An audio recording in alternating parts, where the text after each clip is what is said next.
Good evening, Kamala.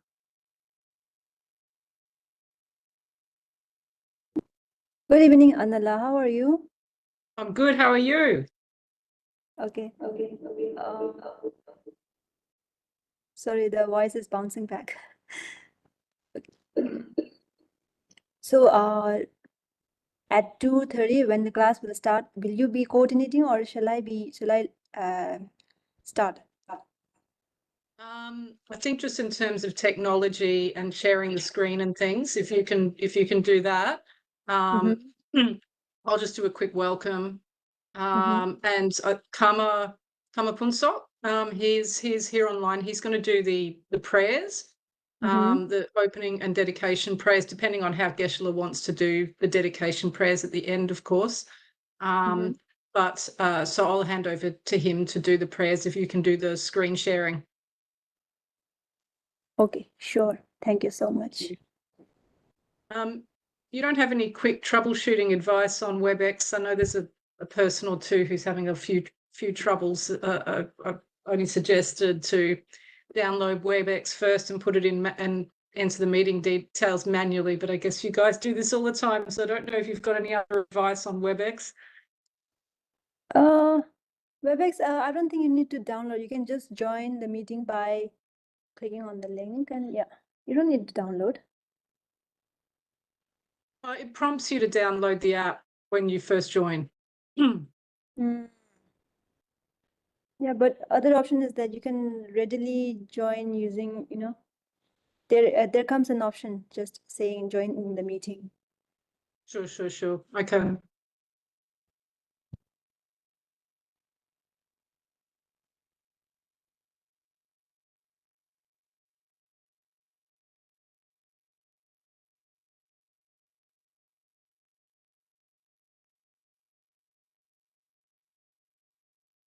And you'll just let us know when you're ready to, of course, to get started. Anila, I found that if you're too quick to hit the download link, you need to wait a few minutes and then the prompt will come up. But it takes longer to join. Yeah. So okay. try going back in again and don't be in a rush, and it should come up to join meeting. That's been my experience. Yeah, I'm not having. I think everyone here it's not had problems. It's just the odd person. I don't know if it's a device age thing or not, but anyway, it's good to hear other people's troubleshooting tips.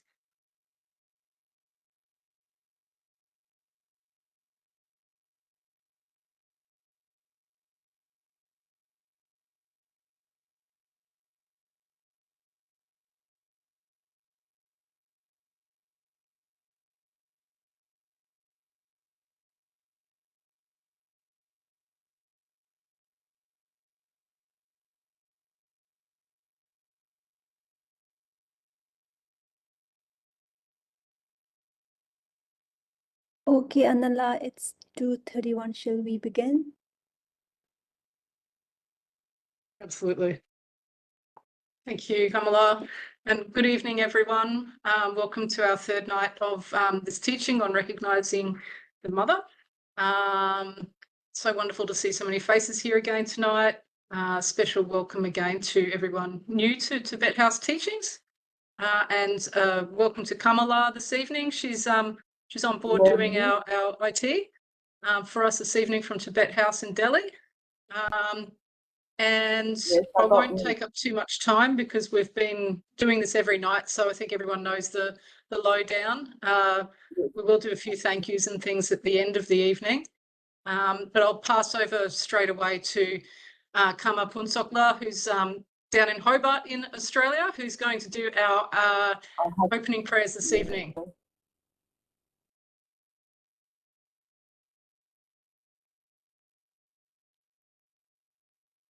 With the screen sharing, please.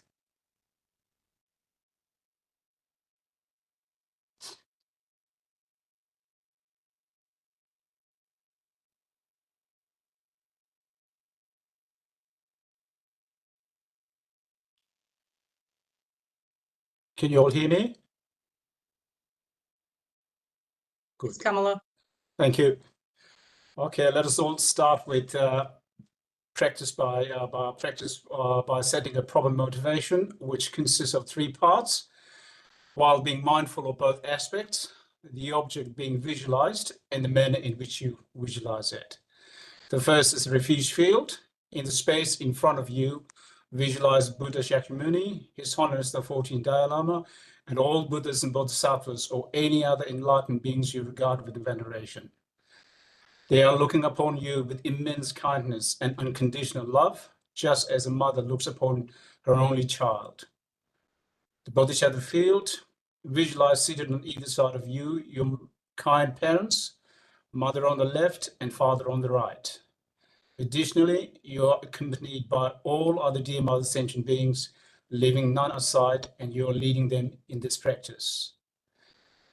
The purpose of the practice, to manifest the Buddha nature within you, which is the ultimate source of happiness, by removing the 2 mental obscurations, afflictive obscurations consisting of the afflictions of negative emotions, contaminated karmas, and their corresponding active seeds, and cognitive obscurations, the subtle stains, that is, inactive latencies of the afflictions and contaminated karmas.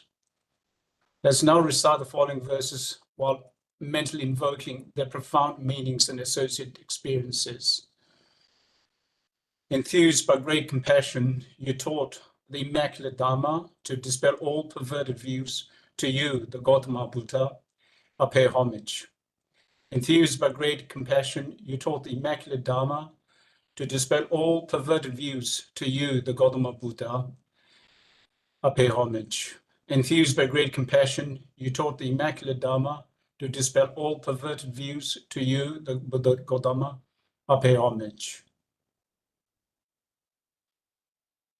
Taking refuge in generating bodhicitta, Sangye Jodo Soye Chonam La, Chanjo Pado, Tani Kyapsu Che, Tage Chinso Gibe Tsonam Che, Dola Penche, Sangye Dobro Show.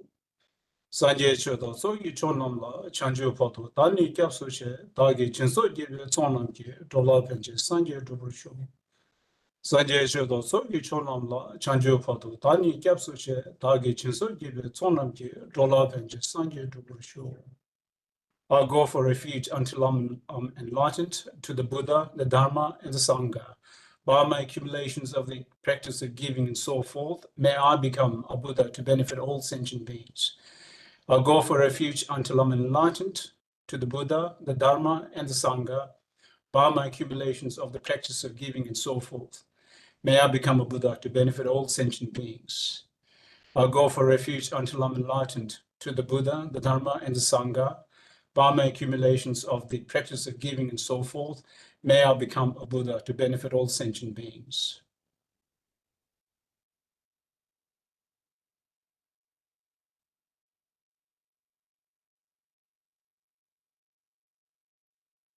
If you could scroll up the screen, please. Okay. Whatever.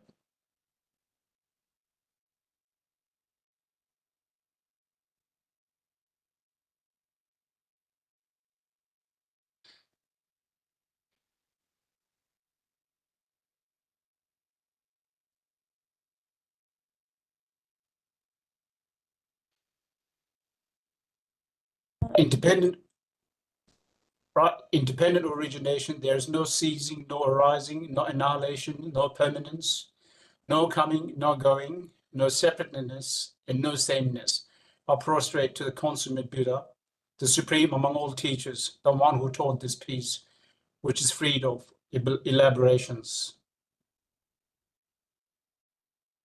I prostrate to the mothers of the hearers, the bodhisattvas and the Buddhas, which through the knowledge of all lead hearers seeking pacifications to complete peace, which through the knowledge of parts causes those helping migrators to achieve the aims of the world, and through the possession of which helps subduers expound a variety of teachings.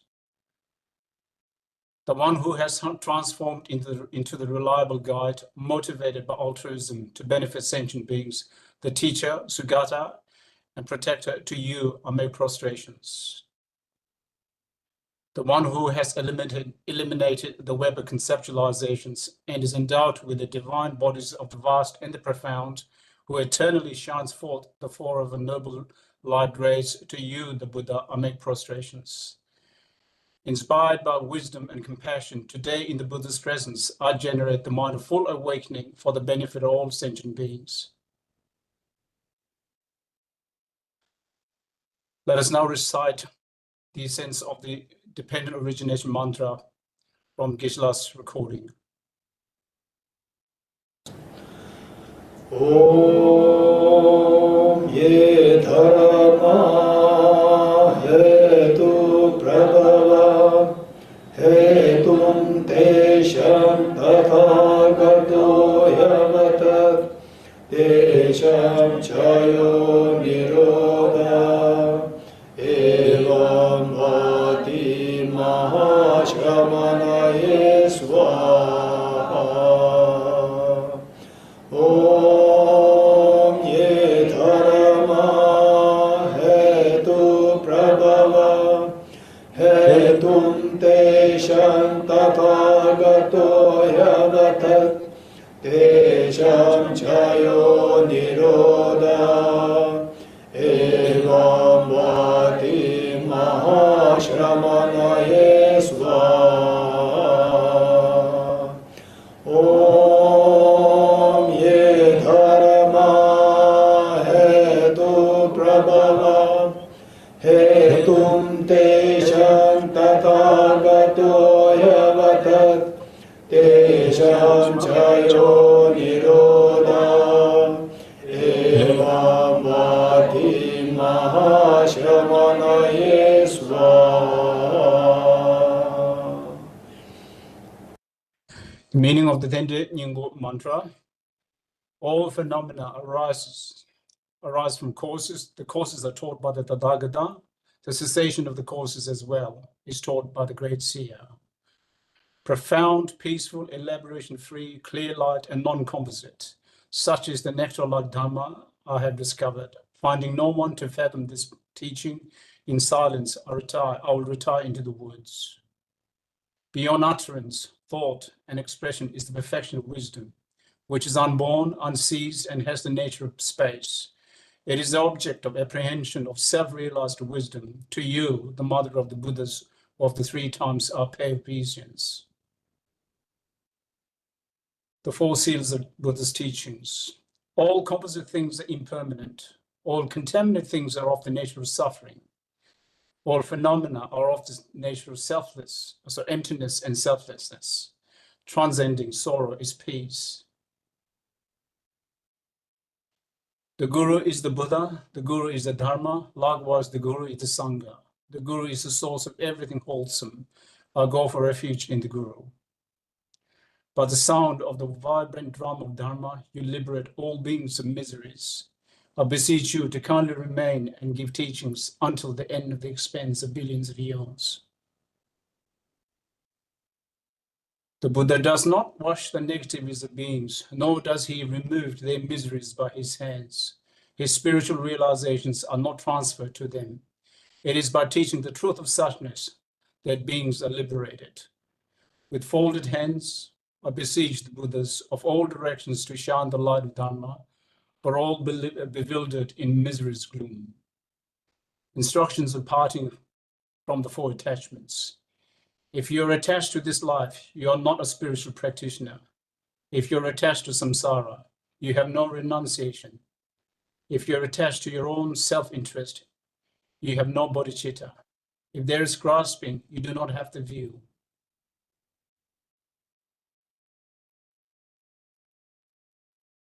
Let us now recite the Heart Sutra mantra from Geshe's recording. Deyathāvam gati gati paragati parasamgati bodhi swaha Om gati gati Bharagate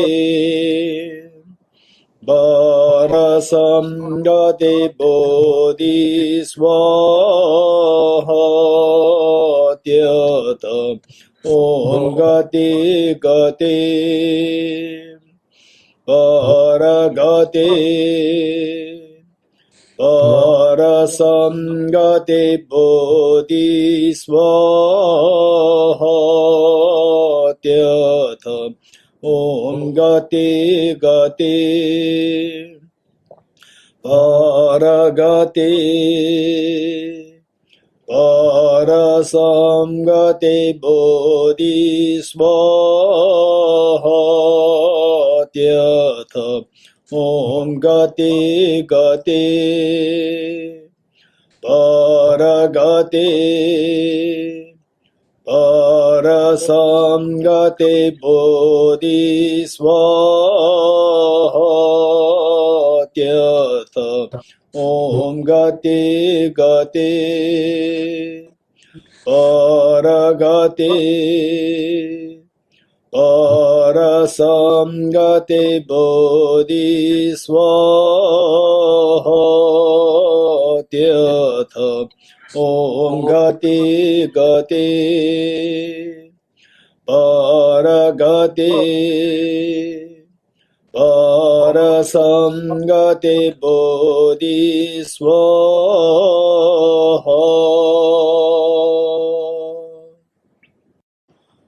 Tyatha.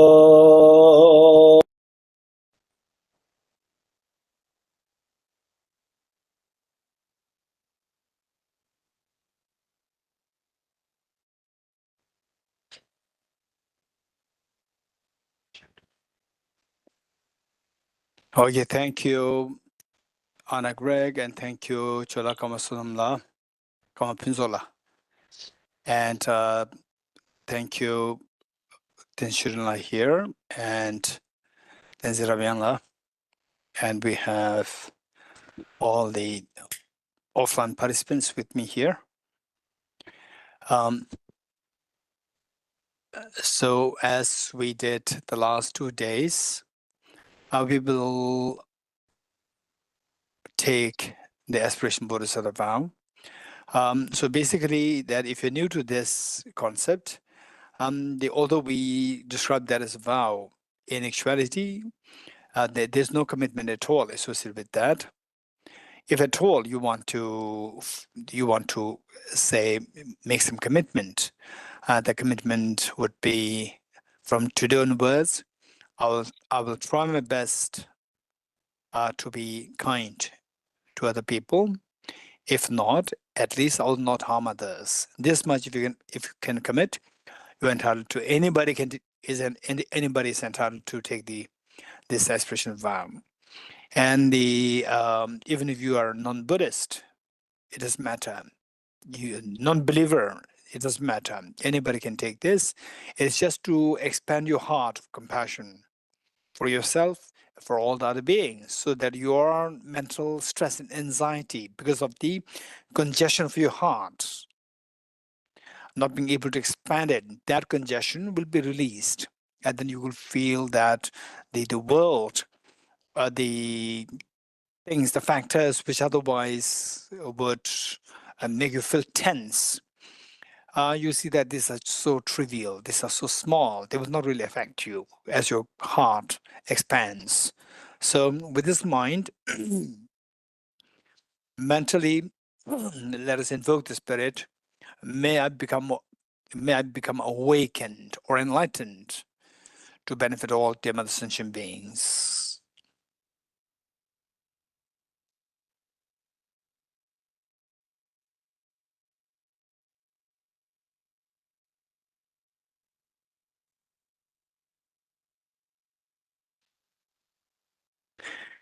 And when we say may I become enlightened, in Sanskrit, it is may I become Buddha.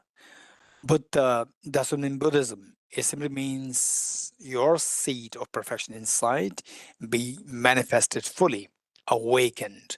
It's for this reason that the Buddha is referred to as the fully awakened one. So each one of us, we can also be awakened. That awakened state is known as Buddhahood.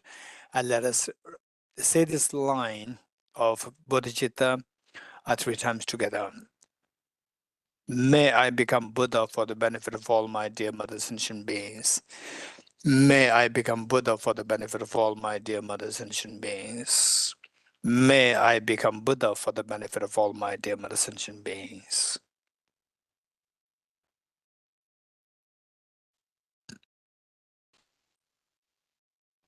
Okay, we'll recite the following verses together. And imagine that you are leading this practice and all sentient beings are joining you. I go for refuge to the Triple Gem. I confess the negativities individually. I rejoice in the virtues of all the beings. I hold the precious Buddhahood in my heart. I go for refuge until I'm enlightened to the Buddha, the Dharma, the Supreme Sangha. I generate the mind of bodhicitta to resolutely accomplish the aims of others myself. Having generated the mind of supreme enlightenment, I invite all sentient beings to be my guests and shall engage in that delightful and excellent practice of full enlightenment. May I become Buddha to benefit all sentient beings.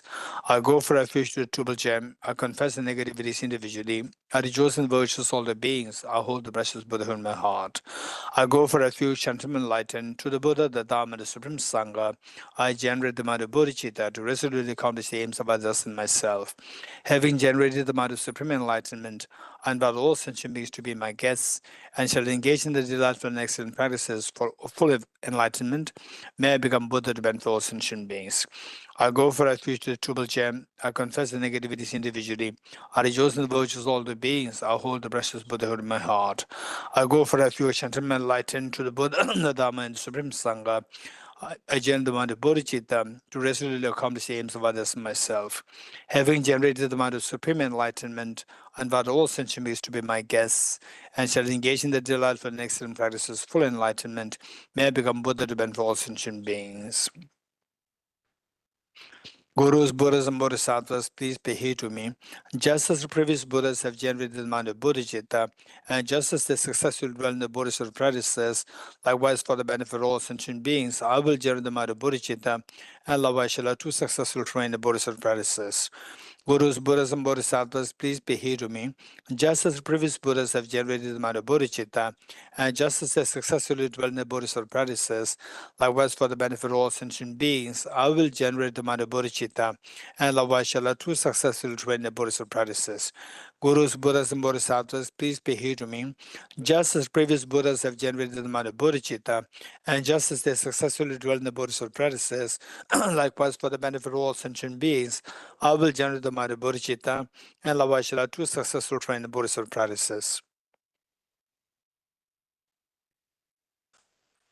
Okay, now we will do 5 minutes meditation, 5-minute meditation, single point meditation.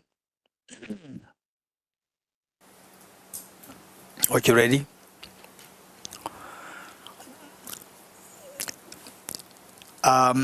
Since that most of you from the screen, I can see that you are from somewhere from Nalanda Studies, or one way or the other you are already exposed to these meditations. If you are not introduced to meditation, I would highly recommend that. And if you're interested, plus you are not introduced to meditation yet, I would highly recommend you to meet with a living teacher rather than YouTube and so forth. Living teacher to get the guidance, instructions as to how to follow the meditation properly. That's very important. And since we don't have much time, I'm not going to spend the time to give instructions. We just straight away to the meditation to be mindful of the two things.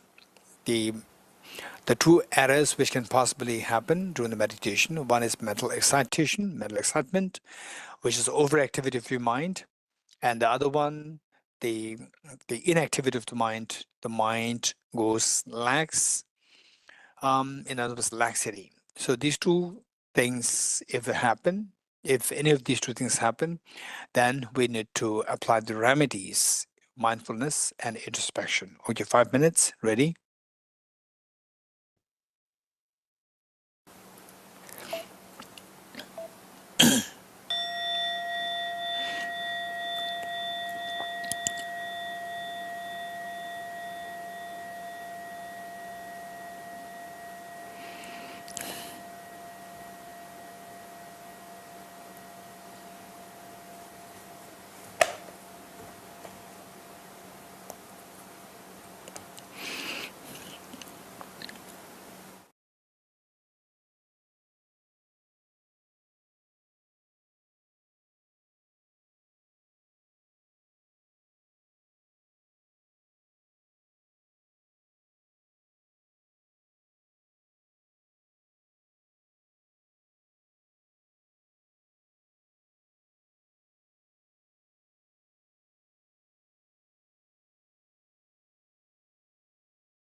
Okay, thank you.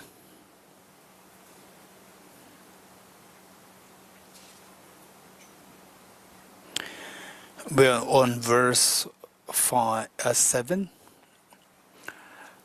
So yesterday what we said was that before today we're going to go more into the text, and before that I'd like to just quickly share with you, say what's the benefit if we come to know the mode of existence as subjective as opposed to objective. Something existing objectively versus something existing subjectively. If we view things as objective real, what's the problem? If we view things as subjective real, what's the benefit? For this, just imagine that I'm sure that all of you agree with me that when you look at your friend or your mom, your dad, your husband, wife, children, when you look at them, you see them in a particular form. Particular form, and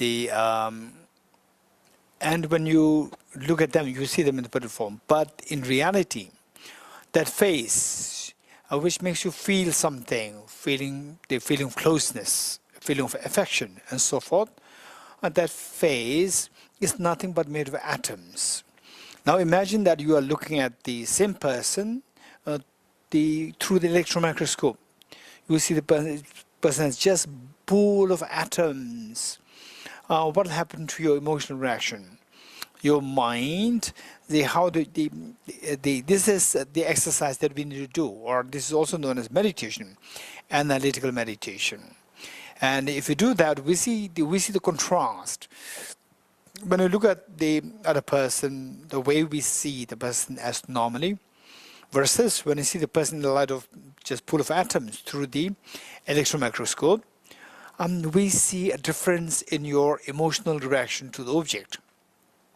In the first case, your mind will be just you call it the involuntary pull, appreciation, and so forth. In the second case, the mind simply settles, seeing the reality. The mind settles. You can see the difference there. Emotional, how the mind behaves is very different. That is something that we need to analyze, and this is that we don't really have to believe in. We first try to understand this, even on the very cursory form, where in the first case you see the person as so living a life there, as to be identified as this person, that person. In the second case, that early perception dissolves, and you just see a pool of atoms and see how the mind reacts. So the first one is purely cognitive. Oh, this is the person, this is pool of atoms, there's no person there, it's purely cognitive. Then alongside, then the mind, how the mind behaves.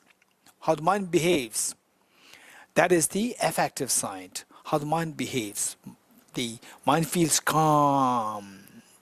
That is, if you feel that, then you are getting somewhere. Although it is still not emptiness, but you get a feeling that, okay, now emptiness is where you experience says, and your mind it just feels the calmness, like the ocean, where the turbulent factor, the wind subsides, then the ocean behaves in its natural form.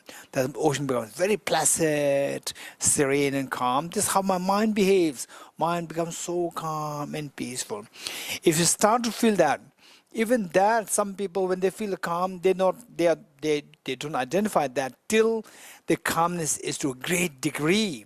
Whereas if you become extremely sensitive to this observation, if you're extremely sensitive to this act of observation, observing your own mind, how the mind behaves, then you will see that even the moment you get a glimpse of emptiness, your mind will instantly calm down. There's a great degree of the confidence, the great degree of control. This is amazing. So with this in mind, seeing the contrast, where seeing things objectively real, your mind is tossed into emotional stirs. The moment you see that things are empty of objective reality, like a dream, when you wake up, you see the dream as subjective real. Instantly, the mental turbulence in the dream that you had will subside the moment you wake up. So this is what we need to remember. With this in mind, let's say the object. So here, the father, the mother, and the brother. The father refers to the object that we interact with, like the flower, the cheesecake, your parents, your children, husband, wife, and so forth. The object. And the mother refers to the ultimate reality of the object, that the object is empty, that object being like a dream. But to be more precise, what we said yesterday was that object being like a dream, meaning subjective, which is synonymous with object being empty of objective existence. So of the two, while the two are synonymous, but the actual experience of where your emotional stir subside happens when you see the other side, but there is the same reality in the context of the emptiness of objective existence. But if you see the subjective existence of that, yes, it has effect. But when you see the emptiness, it is a stark effect there. This is extremely the evident effect you will feel. So with this in mind, the object is the metaphor that you're interacting with, is the metaphor to the metaphor for as the father. And then seeing the ultimate reality of this, which always remains, which always exists, coexists with the object. There is a mother metaphor. The mother is given as a metaphor. And then the say, we are being confused between two. We always see the father, meaning the object. We don't see the ultimate reality of the object. So we see the object, the flower, we don't see the emptiness of the object. So this is because of which we continue to be, when we see that things, the object, but not as empty of objective reality, we don't see the subjective reality. We just see it as object, not as subjective, means objective.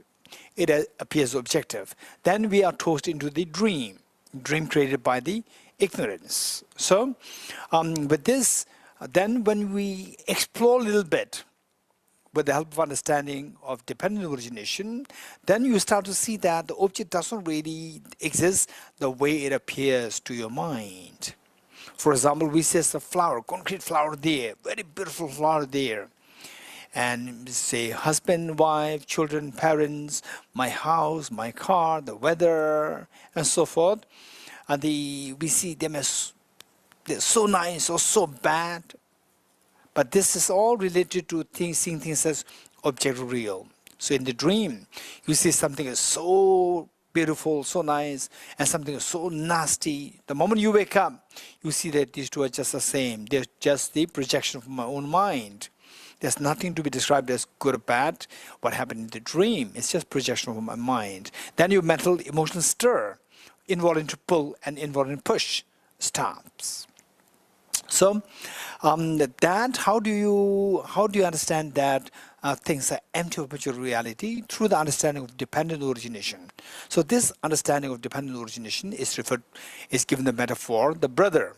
So you are looking for the mother so that your emotional stir will subside. And what you're always seeing is you are seeing the father, the objects, not as related to the mother, as independent. And then through your brother, dependent origination, you come to know that whatever I'm seeing is nothing but they exist by dependence, dependent origination, which we studied yesterday. We learned emptiness equals dependent origination, and dependent origination equals the middle way. Therefore, emptiness equals the middle way. So this is how the dependent origination helps us to connect the understanding, the perception of the object to the ultimate reality of the object, which is the mother-like, the metaphor of the mother given there. Okay, so with this in mind, we read the text now.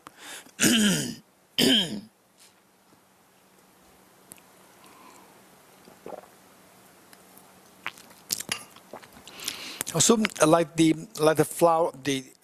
flower here. So when we analyze to see if it ultimately exists, objectively exists. The flower, which is the metaphor given as the father, when you look for the flower, then the flower disappears. It's just, you start to see a pool of atoms. The flower disappears, not finding the father. The flower here, when sought, is in fact finding the finding of the mother. You discover that the flower does not exist objectively. I thought that is there. Remember, I think we cited Arya Nagarjuna's the verse, I think day 1. If you see me in water from 1 kilometer away from me, you see me in water, and you're wondering, is he really in water, or what I'm seeing is just a mirage? So how would you evaluate that? What you're seeing is water, or what is just mirage? So yeah, you come closer. So likewise, if the flower does exist objectively, how do we evaluate this? You have to go closer to the object. This is what Arya Nagarjuna indicated, the thought. If the mirage were to be water, or not those close by the mirage see water. Likewise, if this flower were to exist objectively, why don't we see this flower as we go closer to this object? Going closer to this object, the flower disappears. Just a pool of atoms is left. So, absence of flower, absence of objective flower is discovered. Absence of objective flower is what we call as the mother, in the emptiness. The mother, the metaphor, the given as the mother. Is in fact the finding of the mother, emptiness is found. And the father is found on mother's lap. These two are seen as coexisting. Like the father and mother together, you see the flower and the absence of the objective flower as coexisting. That is how the kind parents saved me, the child, I'm told. So, when you understand the harmony of the flower and the emptiness of the flower coexisting, then you see that you involuntarily pull and push stops. This is how all the fears. What is fear? Fear is involuntary push. What is attachment? Involuntary pull. All the fear, attachment, anxiety, they all stop. This is how you're protected, by seeing the father and mother together, meaning that the object and the emptiness of the object as coexisting. Number 8. It seems that my brother's mirror, what is brother? Dependent origination.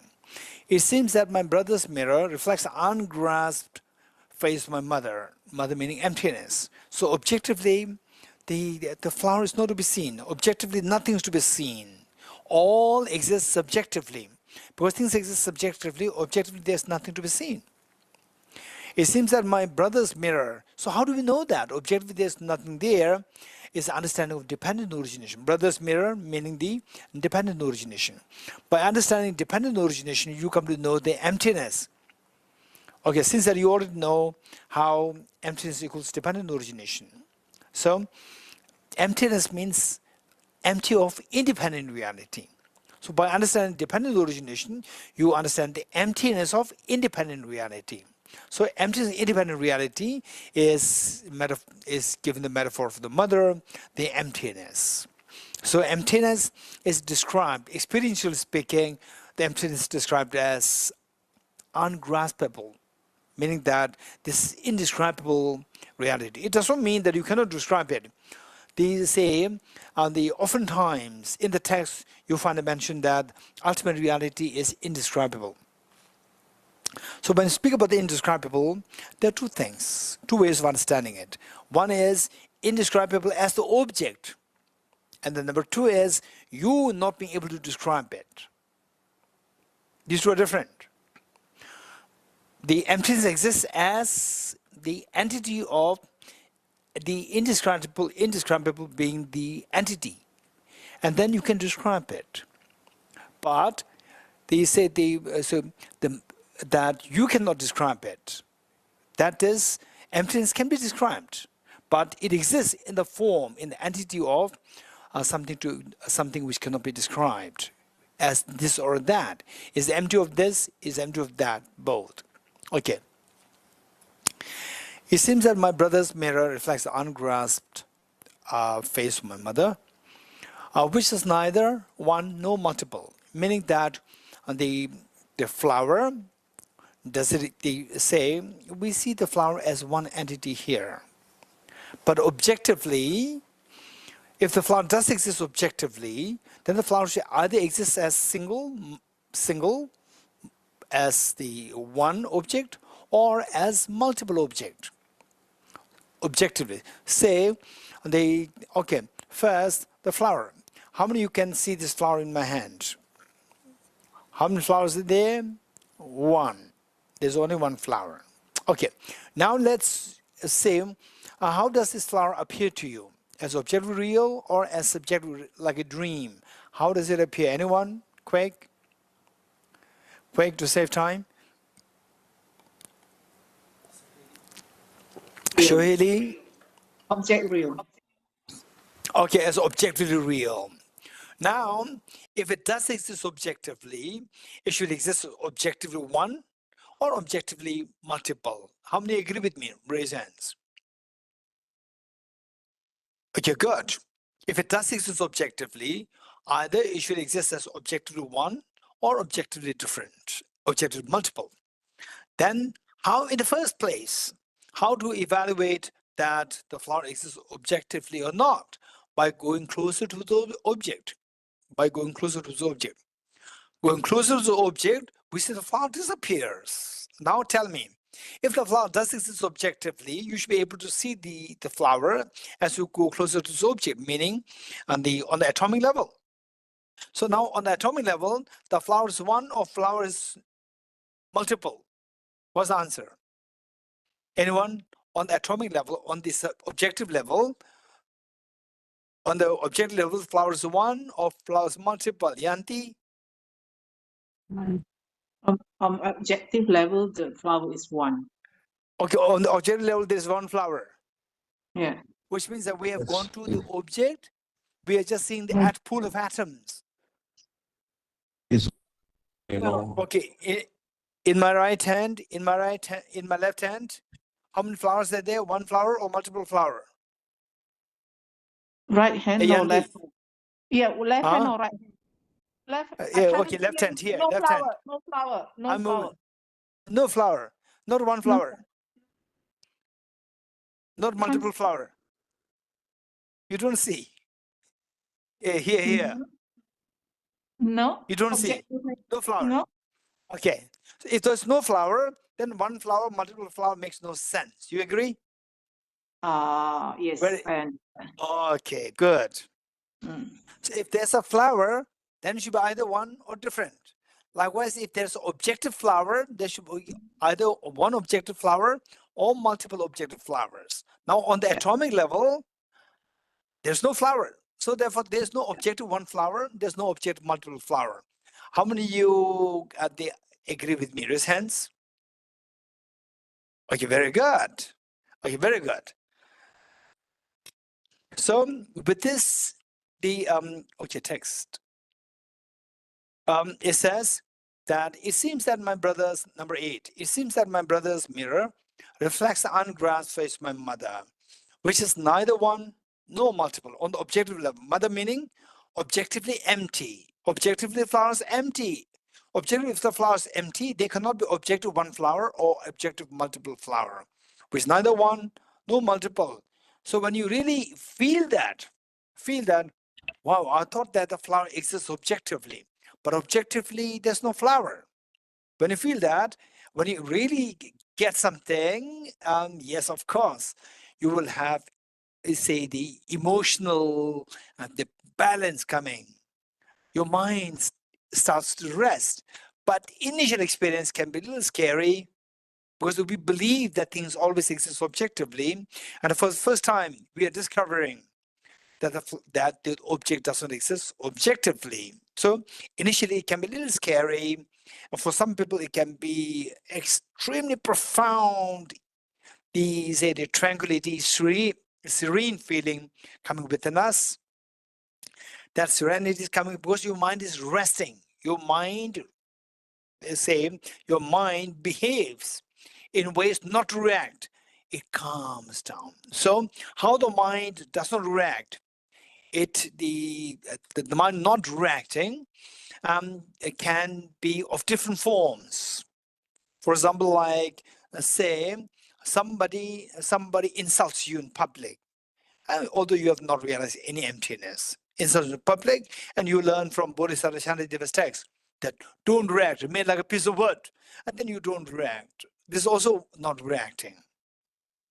And then let's say that different thoughts come to your mind, and then you advise just don't react to the different thoughts. This is also another way of not reacting. Let the thoughts come and pass, come and pass. Don't react. Don't chase after thoughts. Don't reject the thoughts. Simply observe them. They'll come and go, come and go. This is one way of not reacting. Then another one is observe the senses within you. Observe the senses, and any sense, bodily sense comes to you, don't react. This is another way of not reacting. Then when you see that object, the flower, object, whatever, even the senses, whatever, even that's actually empty or object reality, the mind actually rests, stops reacting. That act of not reacting is extremely profound, is very different from the other versions of not reacting. So for that, this is something which which I share with you, but finally you have to experiment it yourself. And it's amazing. So these are the wonders of the Nalanda tradition. You just have all these different forms of not reacting and maintaining control of your own mind, and how your mind doesn't react at the different situations with different techniques. You see that they differ in subtlety. Particularly, okay, with the bodhicitta also, when you practice bodhicitta, again the mind stops to react. When somebody insults you and so forth, mind does not react. And that act of not reacting. And act of not reacting because of the wisdom, because seeing that things are like dream, these two are very different. Experiential speaking is very different. For example, if the child is very naughty, mother will not react in a very angry way, aggressive way. It's out of love and affection. And the mother sees the child as like a dream, like an empty object reality. And the mother does not react. The mother simply calms down. That's very different. But it doesn't mean that the child is saying, the child is putting his or her hand on the fire, and the mother sees emptiness, and the mother doesn't react. This is nihilism. This is not the emptiness. So the real emptiness is that mother seeing that the child is putting his or her hand on the fire, seeing the dependent origination through understanding emptiness, empty of independent existence, this dependent origination. So by dependence on putting the hand on the fire, the hand burn can originate, dependent origination. I don't want my child to have this hand burn. So that should be stopped by stopping the factors dependent upon which the hand burn can come into origination. So knowing dependent origination, emptiness, in its true understanding of dependent origination, the mother will act very swiftly to stop the hand burn. This is the understanding of emptiness. Whereas, let's say that your child behaves a little naughtily, and then you say that, Mom, you are very stupid, and your ego hurt. Your ego hurt. So there are two things. When the child says, Mom, you're very stupid, there are two things. One is that, oh, my child today, at this young age 5, 6, 7, 8, if he's telling that, Mom, you're stupid, later when he or she grows older, she will tell the other neighbors and everybody else, stupid. And this is a very bad behavior and bad manner. So he should learn how not to behave, how not to have a bad manner. So the mother teaches out of concern. The other one is where, mother, you are stupid. It is like a neighbor telling the mother that, hey, lady, you are stupid. So there's ego hurt happens. When the ego hurt happens, that is purely because of the self-grasping ignorance and self-centered attitude. Under this situation, when you see the emptiness, okay, the other person accumulated negative karma, that is your problem. I'm very sorry for that. For me, I'm not, simply because you said that I'm stupid, doesn't mean that I'm stupid. I'm just like dream. So there, the mental agitation will stop. Your mental agitation will stop, but you can act very swiftly to help the other person. So these nuances are something that we need to remember. We will understand it if you understand emptiness properly. Okay. Number 8, it seems that like my brother's mirror reflects the ungrasped face of my mother, which is neither one nor multiple. Yet, thus far, a hapless meaning the unfortunate one. You're referring to the individual, yourself. One like me had no idea of this. That my mother's always there with my father, the father referring to the object, and the mother referring to the emptiness of the object. It's always there, but I never realized this. Now, through dependent origination, the mirror of my brother, from the mirror of my brother or the brother's mirror, dependent origination, I come to discover that my mother's always there. 9. Based on the instructions. So this understanding of emptiness, and of course, it's just 8 verses. We can't expect to get emptiness within 8 verses, but some indications were taught, or tips were given how to get to understand what this mother refers to. So it says, based on the instructions sent through wind by Nagarjuna and Chandrakirti, Arya Nagarjuna and Acharya Chandrakirti. Arya Nagarjuna, the instructions of Arya Nagarjuna, primarily there are 6 main instructions or 6 main texts composed by Arya Nagarjuna. The main one of which is the Mula Madhyamaka Karika, or fundamental wisdom of the middle way. And Acharya Chandrakirti's instruction is entry into the middle way, which Nalanda Master's students now we are studying this text. Then which Manjushri Garba refers to the Lama Tsongkhapa. Lama Tsongkhapa, his instructions, primarily the commentary on Acharya Chandrakirti's text and commentary on Arya Nagarjuna's text, and his own composition of the essence of eloquent speech, one text, and another text, the great special insight, or the section taken from the great treatise on the stages of path to enlightenment, the great treatise on the stages of path to enlightenment, the 3rd volume in English. Okay. Which Manjushri Garba has sent a bird to pass it on to us. And the wisdom of emptiness, just imagine what we discussed yesterday was that let's say that quantum physics, Niels Bohr, such a brilliant physicist, the Newton, such a brilliant physicist about like 300 years ago, and he could not understand, he could not get the idea of quantum physics. Just imagine, he's so brilliant today. The young boys and girls who are doing physics, they know quantum physics. But a brilliant genius, almost like the father of the modern physics, even he did not have the idea of quantum physics. Why? Because the information was lacking. And it took 300 years after him for this information to come into existence on planet Earth, quantum physics, relativity theory. So look at this. This information is so precious, and yet it takes long time. The instruction on emptiness is so precious, yet it can take long time for us to get there. For example, the humanity, Homo sapien, existed since 0.3 million years ago. Homo sapien, our ancestors, 4 billion years ago. For the 4 billion years ago, 4 billion years, our ancestors could not get this information on emptiness, understand which alone will liberate us from all the tears of samsara. But this information did not exist on the planet Earth since 4 billion years ago. Our first ancestor, unicellular organism, which existed 4 billion years ago, and Homo sapiens, 0.3 million years ago, this information, this very precious instruction on emptiness, it didn't come till Prince Siddhartha, only 2,500 years ago. Prince Siddhartha came to the planet Earth. He, for the first time, taught this concept. He discovered it and he taught for the first time. Till that point, the humanity was in darkness.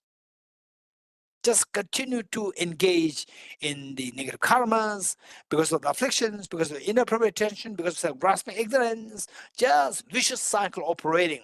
For the first time on planet Earth, 2,500 years ago, Prince Siddhartha came and he discovered this reality. Just imagine it took 4 billion years since the time of our first ancestor, unicellular organism, which came into existence along with the water on planet Earth, when planet Earth came out of the sun which in turn came out of the Milky Way galaxy, which in turn came from the singularity, Big Bang. So it took 4 billion years ago, 4 billion years. And with the advancement of the Homo sapiens, 0.3 million years, just imagine that whole world was living in darkness of ignorance. For the first time, 2,500 years ago, just as short as 2,500 years ago, Prince Siddhartha came. He discovered this. Look, we are so fortunate that we are able to partake in this instruction, which is so precious, which came to us just 2,500 years in the past. So, and today there are 8 billion human beings. And how many of them heard this word emptiness of objective existence? How many? So less. Although it has already reached the peak of the understanding of emptiness at the time of the Buddha, then at the time of Nagarjuna, Acharya Chandrakirti, Lama Tsongkhapa, they already reached the peak. But how many of the Homo sapiens forget about the non-human beings? Homo sapiens today, out of 8 billion human beings, how many have just forget about understanding it, even to have heard the word, even to heard this, the emptiness of objective existence, dependent origination. How many heard? So less. We are very fortunate. So that these great masters, Buddha Shakyamuni, Arya Nagarjuna, Acharya Chandrakirti, Bodhisattva Shantideva, then Lama Tsongkhapa, and all these great teachers, they came. We are very fortunate. Text. So, based on the instructions sent through the wind by Arya Nagarjuna and Acharya Chandrakirti, so this is for us not to just see this as a one line of a verse, but to say that, okay, I have to study this. The instructions from Arya Nagarjuna, instructions from Acharya Chandrakirti, and instructions from Manjushri Garbha, which is Lama Tsongkhapa. So these are they're telling us, giving us like a crash course saying that, oh, these are the treasures that you're going to find in this room. Then you will try to find this treasure in that room, and so forth. So we have to identify these and be smart. Then later on, if you really want to stop the tears of samsara, stop the mental pain, anguish, anxiety, and so forth, because of the worldly activities, worldly situations. If you really want, and then tears come into existence. If you really want to stop these things, we have to study these texts. This is the only way to cure the pains. Averts which Manjushri Garbha has sent a bird to pass it on to us, averts the hardships of a long and tiring search. So as I said earlier, it took like 4 billion years that this concept of emptiness came into existence on planet Earth. For the Homo sapiens, 0.3 million years it took. Averse hardship of a long and tiring search. And if we are to discover this reality, oh, it'll take eons and eons. So lucky that we have already ready-made food of the wisdom of emptiness by Arya Nagarjuna, by Buddha Shakyamuni, Arya Nagarjuna, Acharya Chandrakirti, and Manjushri Garbha Lama Tsongkhapa. Hence, I hope to see the accompanying old mother, meaning the wisdom, the emptiness always with me, but I fail to discover that. I fail to see that, my old mother. Now, with these teachings, I can hope to understand emptiness. Number 10. Okay, now thus far is intro to what emptiness is like, what emptiness is like. And in the pursuit of the study, reflection, and meditation on emptiness, there can be mistaken understandings, concepts can be mistaken here and there. What kind of mistakes can happen? So this again, the author, Chengerube Dorji, most venerable Chengerube Dorji, he is pinpointing, identifying where, we say, where can the individuals make the mistakes. So for example, there are many traditions who follow, who try to unfold or unravel what this ultimate reality is. But we see that we can easily make mistakes. We can easily fall into error. So what are the errors that can potentially happen amongst the different traditions? So this is what the author is identifying and is so helpful for us. First, it says, number 10, there seem to be amongst today's scholars meaning who are really learning, studying Arya Nagarjuna's text, Acharya Chandrakirti's text, and the Buddha's own sutras and so forth, those who being caught in the web of terms, the philosophers, the logicians, they make things very complicated. They come up with different terminologies, and what is to be rejected. There's no objective reality. What do you mean by objective reality? Then they come up with different terminologies like total withstanding. There's no total withstanding. Total withstanding is to be rejected. True existence is to be rejected, and so forth. They come with different labels. Seek only something with horns to be negated, while leaving intact this solid appearance of objective reality. So they come up with different labels, but not rejecting objective reality, reject something else. Is of no use. The example given by Acharya Chandrakirti is that if in your house there's a snake and you are afraid of that, and somebody comes and tells you that, hey, have no fear, there's no elephant, there's no tiger in my house, right?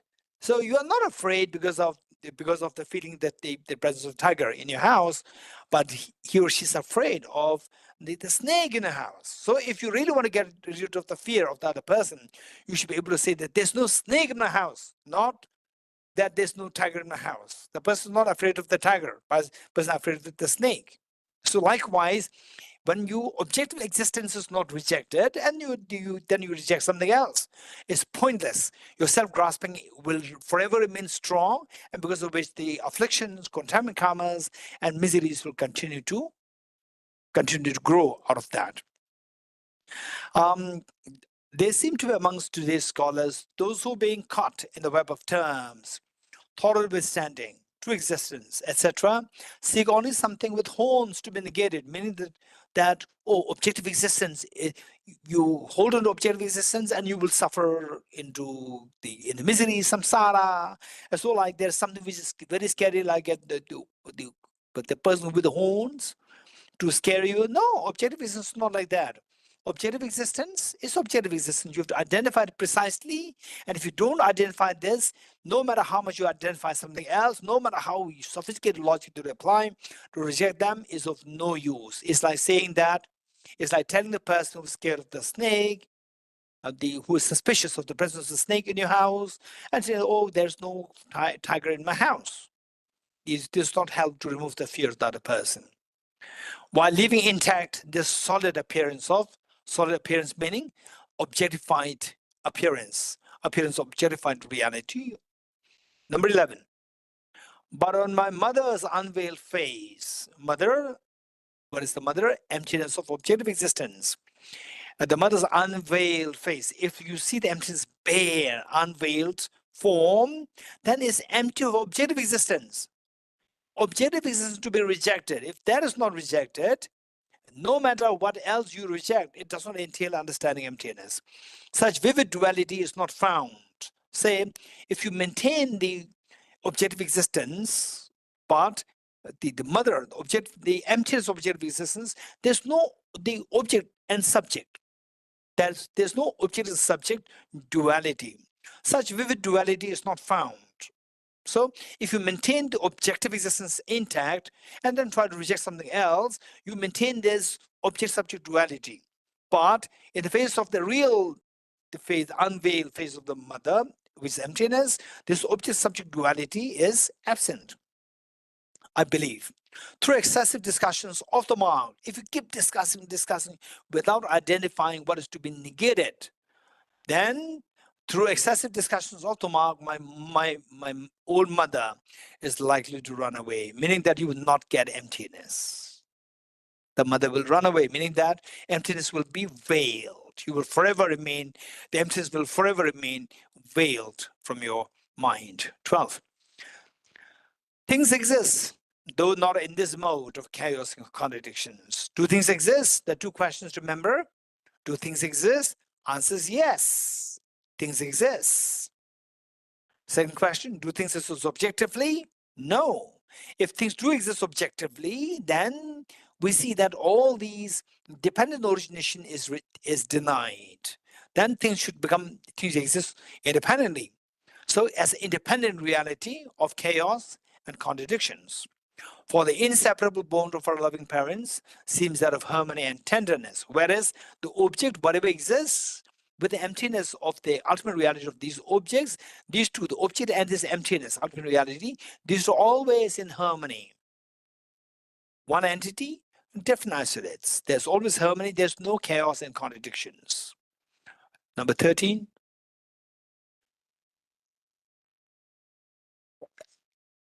Okay.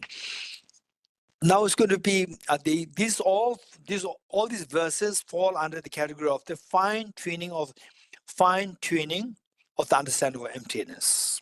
The same, the mistakes these different traditions make.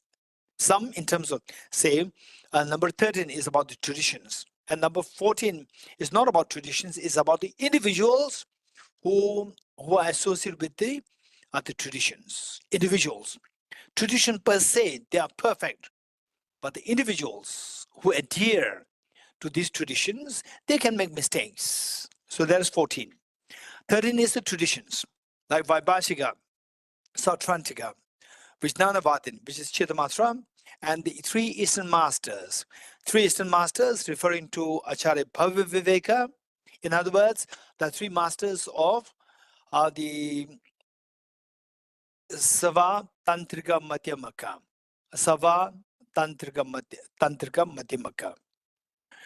The Acharya Bhaviviveka and his student Acharya, the Jnanagarbha, Acharya Jnanagarbha, and then finally Bodhisattva Shantarakshita. These three are referred to as the three Eastern Masters, who do not follow Prasangika philosophy, who follow Sava Tantrika Madhyamaka philosophy.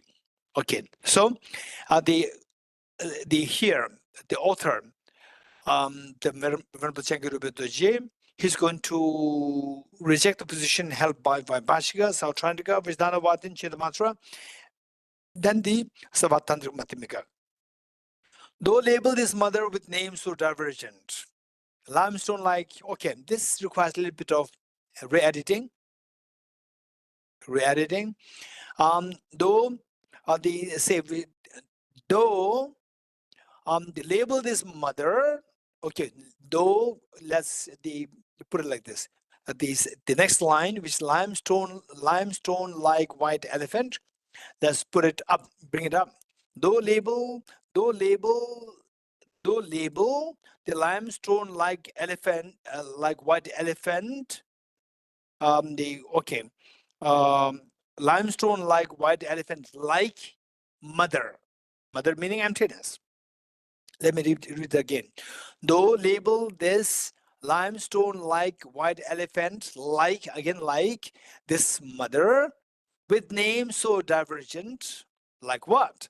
Marked with beaming tigers, the stripes in the form of physical matter, a foolish lunatic monkey, an intrinsic subject, a ferocious bear, the inherency devoid of duality, yet they all lost the old mother. Okay, so let me quickly explain this. And yes, for those of us who are not introduced to emptiness thus far, it can be a little complex, but I would say that just bear with me, listen to this, and even though it seems a little be complex, still we need to implant the seeds of this wisdom. Though labeled this mother with names so divergent, Okay, limestone-like white elephant. This is the label which the author they relates to the gave to the mother, the emptiness, saying that the white elephant, which is so big, massive, and the color also very decent limestone, like white, little, like a grayish in color, and very elegant. And then that is the emptiness, the real ultimate reality. But the different schools, they do not see this.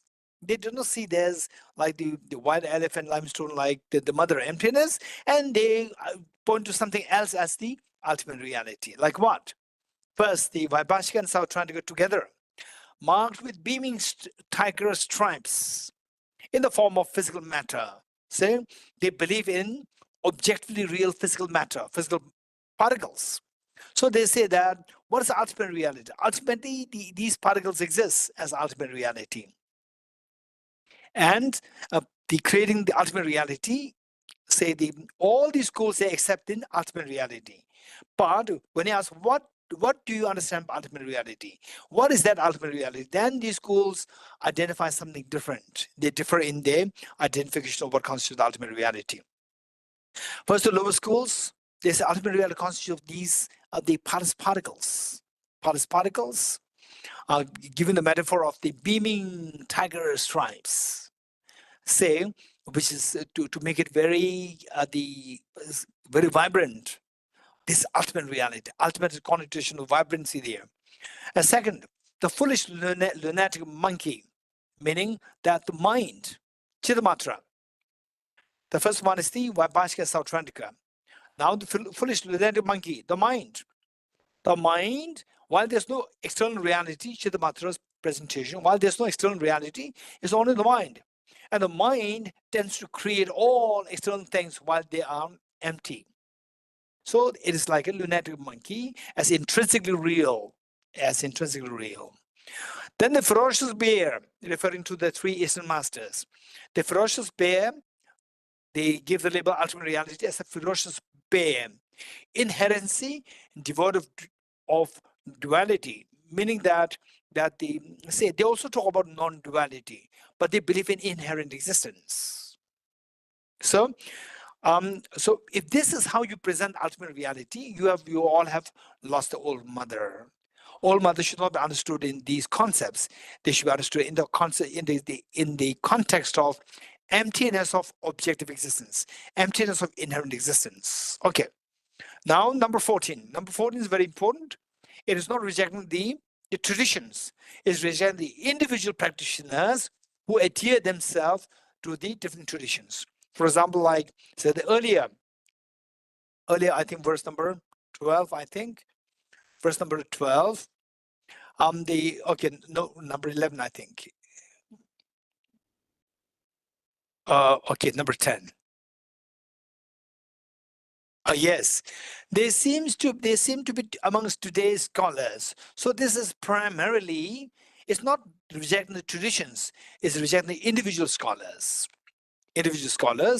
So the number 10 is primarily the scholars from the Gelug tradition. So Tibetan tradition, they are Gelug tradition, Nyingma tradition, Sakyak tradition, Kagyu tradition, and primarily these four, and Chonang tradition. Primarily these 4 plus Chonang. And number 10 is rejecting the individual Gelug scholars, not all Gelug tradition, but the individual Gelug scholars who try to be very thorough with the emptiness concept, come with all very sophisticated labels and so forth, but keeping intact the objective existence, not rejecting it and rejecting something else. Then the number 14, I think. Okay, now the number 14 is rejecting the individual practitioners of the other traditions, Sakya, Kagyu, Nyingma. Not the traditions, don't mix up the two things. Likewise, many scholars and meditators, amid Sakya, Nyingma, Karma, and Dukpa, pride themselves in diverse terminologies, meaning that just the Gelug traditions Gelug tradition, the propounders, the scholars, Some of them are rejected. Likewise, some of the practitioners, the scholars associated with these traditions, they're also being rejected. Amit Sakya, Nyingma, Karma, and Dogpa pride themselves in diverse terminologies, self-awareness and non-subjective emptiness, clarity. There is Sakya, primordial purity and spontaneity, the true face of Samadhavatra, the Nyingma tradition, Mahamudra, the unfabricated innate mind, the Kagyu tradition, neither existent, no non-existent, a mere absence of any thesis, Mo Chonang tradition, and also this accepted by many other traditions. It is all well if the target is hit. If the proponents of these traditions, if you really understand what they mean, that's perfect. There's nothing wrong. It's only to revere, for us to revere. But I wonder what you are all pointing at, meaning that some of the scholars, not all, tradition per se is just amazing. All these great traditions, how they came into existence, Sakya, Kagyu, Nyingma, Gelo, all these traditions, they're amazing. But the individuals may not be able to fully grasp what was originally taught by the founder of the particular tradition. So in a way, the author is helping us that we have to identify where we can make mistakes, whichever tradition that you're following, and then make sure that you follow the tradition meticulously without error. Number 15.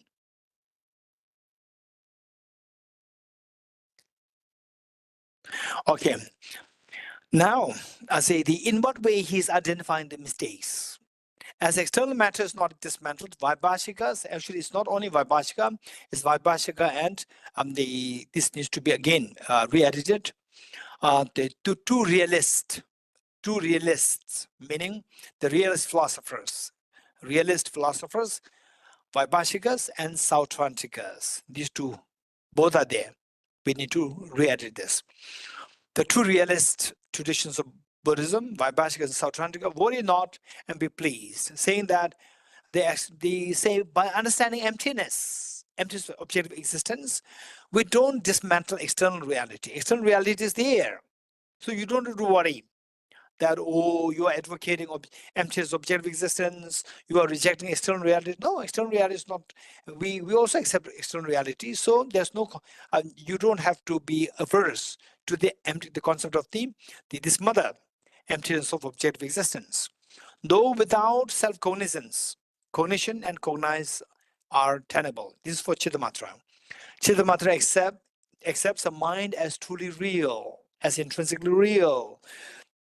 And when you ask them, what makes you feel that the mind is truly real, and how can you evaluate that? How can you validate that the mind exists truly? Oh, it can be validated with the help of self-cognizant mind. So Buddhists, the Prasangika, they reject the self-cognizant mind. Though without self-cognizance, cognition and cognize are tenable. So for them, if the self-cognition, concept of self-cognition, again, this needs to be studied. We cannot go in detail with this. So to really understand, to get everything of what is being said here, we need a minimum like 4 or 5 years of studies. Okay. So for the Chittamatra, if the self-cognizance is rejected, then you cannot pass it the concept of the cognition and cognize. What cognizes and what is cognized. So this concept dissolves if you cannot posit the self-cognizant mind. But for Prasangika, meaning that the author of this text, Dorji, what he's saying is that even if the self-cognizant is rejected, still you can posit on the basis of subjective existence. You can posit what cognizes and what is cognized. What cognizes the subject and what is cognized the object. We can posit both. Then number 3.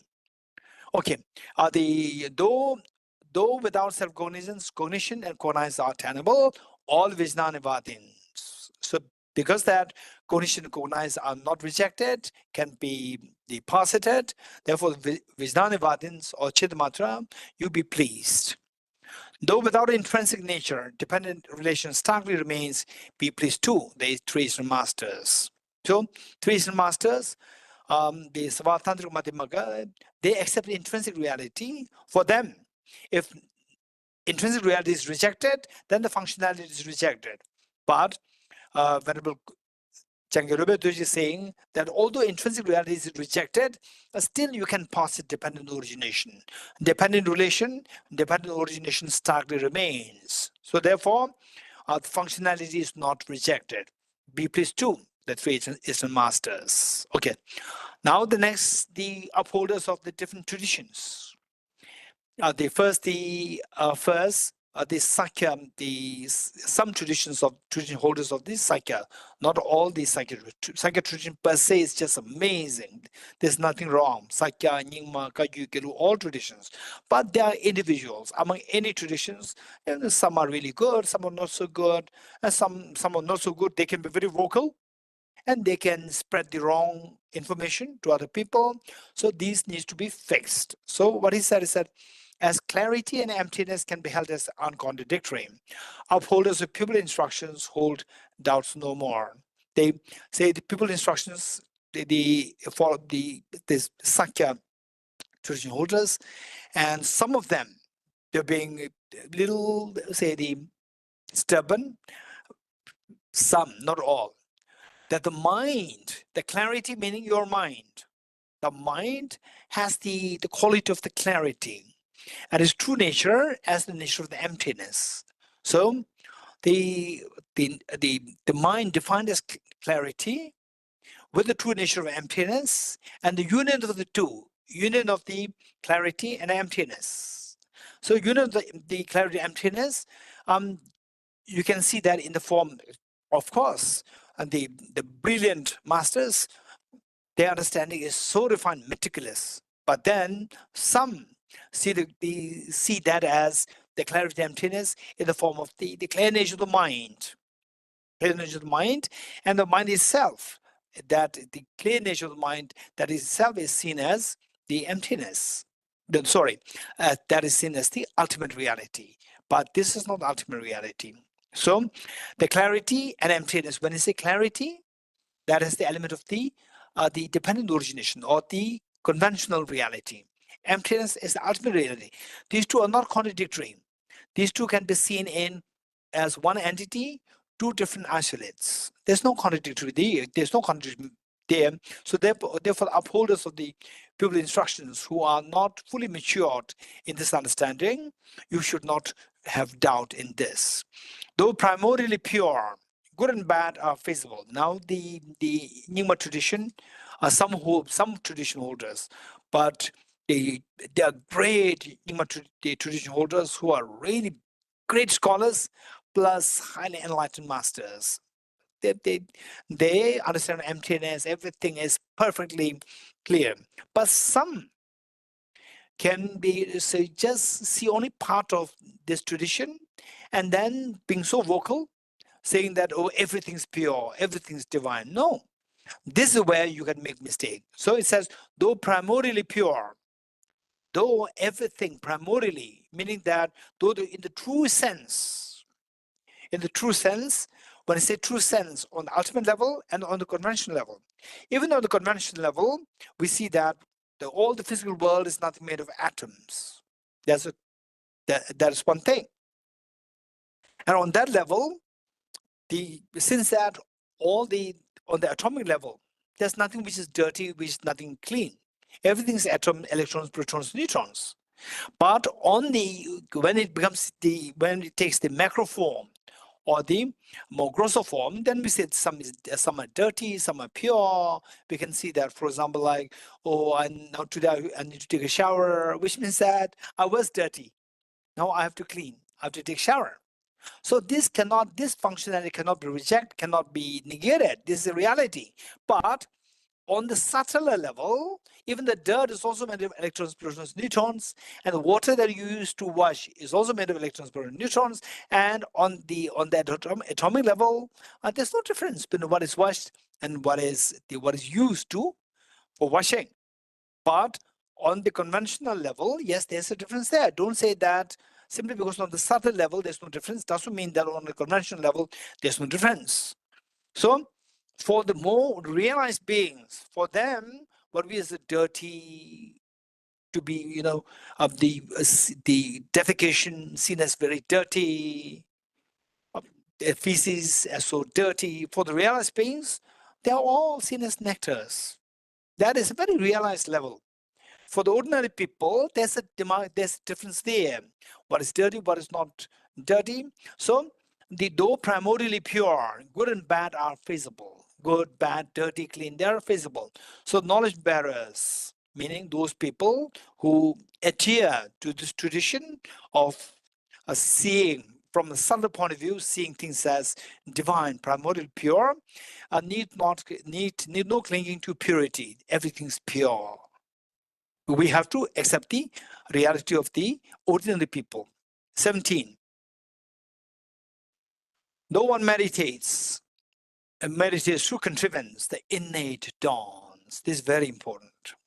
Some people say that, oh, no study required. If you study, it just multiplies the conceptualizations, and conceptualization will stop the direct perception of the reality, direct experience. So it will only fester your thoughts, fester your discursive thoughts. So therefore, these are all contrived practices. So we have to get away from contrivance. We have to be with the nature, with the natural dawn of the experience. So though one meditates with contrivance, initially we practice with effort, we contrive. Emptiness, it does come to your mind. Study, reflect, meditate, study, reflect, meditate. And it requires a lot of effort and contrivance. This is not the real emptiness does come. Keep doing this, and the concept of emptiness become clearer, clearer, clearer. For example, studying quantum physics, studying relativity theory. When I was in class 11 and 12, almost like 35, 40 years ago, no, almost 35, 36 years ago, when I first studied it, I just got some idea about quantum physics, about relativity theory. But the real understanding did not come. But if I say that, no, this is no use, don't do that, then I will never understand emptiness. No, I will never understand quantum physics. So this is how we have to do. First, say A for apple, B for ball. This is not the Shakespearean English. But if you want to get to the level of Shakespearean English, you have to learn this A for apple, B for ball. You have to learn this. So through this, then you first start with the contrivance, and then keep improving, and then it becomes natural. It becomes innate. So though one meditates through contrivance initially, the innate dawns eventually. Therefore, elderly meditators need no insistence that, no, don't study all these, just stay away from these. This will just proliferate your say, the discursive thoughts, and will never come to the reality. Reality is so expansive, freed of, say, the conceptualization and so forth. No, we don't really have to worry about that. Start with conceptualization, and as your understanding becomes deeper and deeper and deeper, then conceptualization will fade away on its own. The elder meditators need no insistence. As the absence of elaboration of existence and non-existence can be accepted, the stubborn logicians need not fret.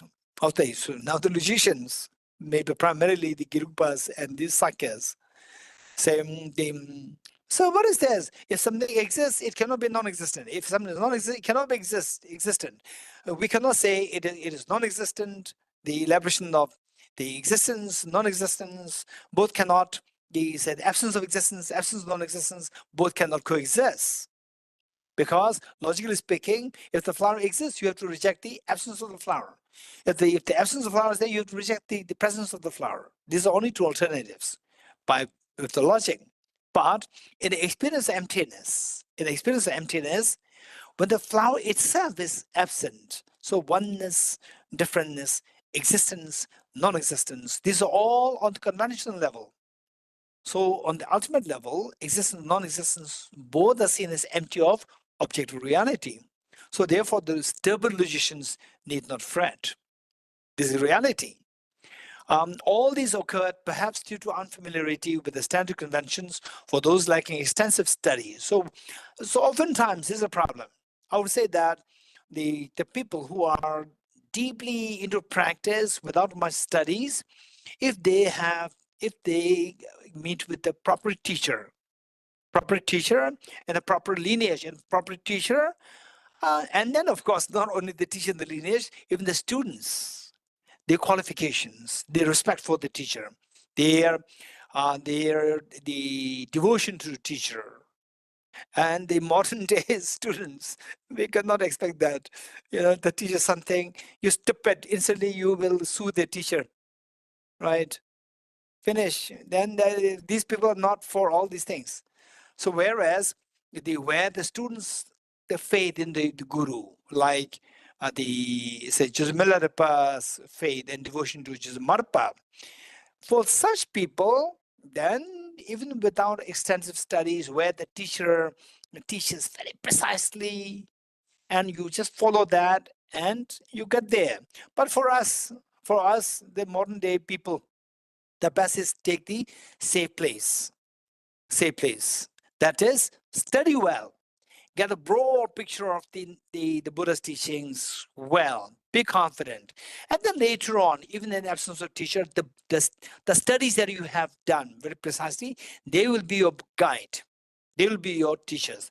For example, the great teacher, Damdul Gyaltsab, the student of Lama Atisha Bangar Shirigana, when he was getting old, and his student, one of his students, and the Damdul Gyaltsab getting old, and then he was taking a walk with his student, and the teacher said, okay, I am feeling a little tired, I like to rest, and it was just on the barren land. And the student held the teacher's head in his the lap, and the teacher started to sleep with the dose. And the student, just looking at the teacher, he could see that the teacher is really growing old. And the student started to shed tears, started to weep. And a drop of the tear fell on the teacher's face. And the teacher woke up. And the teacher asked, why are you crying? And the student said that, now looking while my teacher is sleeping in my lap, as I look at the face of my teacher, I can see that my teacher has become really old. So why I'm weeping is that if my teacher is gone, to whom should I rely? Rely on whom? And then Damdul Gyaltsab said that, oh, don't worry. The text, the standard text, the authoritative text, which you have studied all these many years, they will be your guide.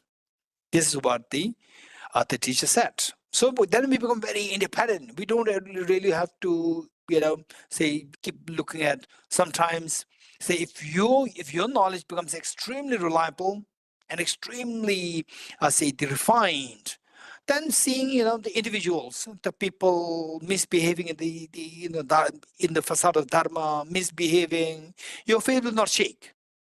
Whereas if your knowledge is not there, you just depend on the individual, not the knowledge, on the individual. When you see the individual's behavior, then your faith can be shaken. This is very dangerous. Finally, it's not about the knowledge, it's not about the other person who behave well, who doesn't behave well. It's about your well-being. Your well-being is not about the other person. For your well-being, the message of the Buddha, the wisdom of the Buddha, the wisdom which the Buddha left as a legacy for us, that is important. So that we have to acquire. So how to acquire that? Two ways. Either like Jusmilarepa and Jusmarpa, no matter what happens, the teacher says you're a stupid person, and then he even comes to beat you, and your faith remains unshaken. That is one approach. Another approach is where if you see that no, I cannot be like this. No, I don't want to see anybody, who's teaching me, telling me that, insulting me. The moment he or she insults me, I'll sue you. If this is your attitude, study well, rather than hunting for gurus. Don't be, addicted to hunting for gurus. Rather, study well. Make yourself independent of what the Buddha taught. Then with this will give you a confidence.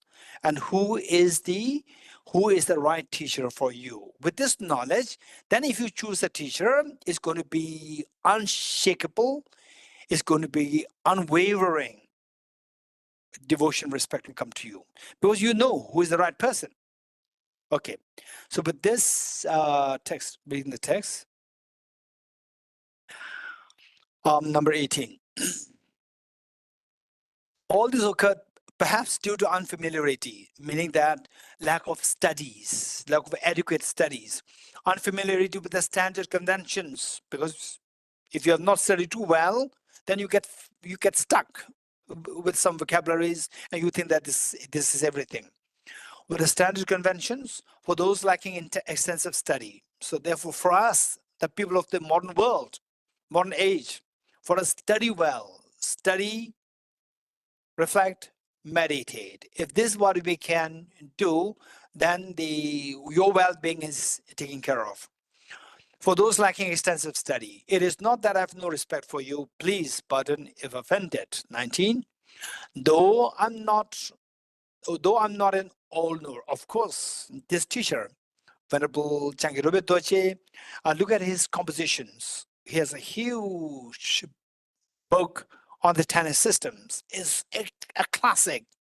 And it's all assuming humility, expression of humility, saying that though I'm not an all-knower, yet have expertise in the ways of riding the well-bred horse of my ancestors' works, meaning that is the metaphor, saying that the horse that is given to me by my ancestors, meaning the teachings, instructions that I got from Aranagarjuna, from the Buddha, Aranagarjuna, Chandragati, Lama Tsongkhapa, through an enduring, persistent exertion, I hope to get over this impossible cliff of the self-grasping ignorance. Ignorance, misperceiving things as so objectified and intrinsically real. So I'm hoping to get over this ignorance. 20. No search is required. Okay, we are searching for the mother. We are searching for the mother. We are searching for the emptiness. Who is searching? I am searching. I am myself empty of true existence. No search is required. For the seeker, it is. You as a seeker, it is empty of the objective reality. You are of that nature. What are you seeking? Never grasp as true, for it is false. Say the things that you encounter with, never grasp them as objective real or independent real, because they are false. Meaning you are freed from the extreme of absolutism. There's nothing intrinsically real. There's nothing the objective real, independent real. So the second line is that you're freed from the extreme of absolutism. Yet this falsity should not be dispelled, should not be denied. Meaning that, for example, say the Mona Lisa painting versus my painting. For the young, for little children, they may pick up my painting and saying, oh, this is Geshe Dorji Damdul's painting. It's amazing, so beautiful, more beautiful than the Mona Lisa's, the painting of Mona Lisa. But the experts like Michelangelo, Leonardo da Vinci, these people, for them, they see that there's no comparison between these two paintings. What is this painting? Who is Dorji Damdul? It's just a hopeless painting. Right? Mona Lisa painting, Mona Lisa. There's no comparison. So the point is that there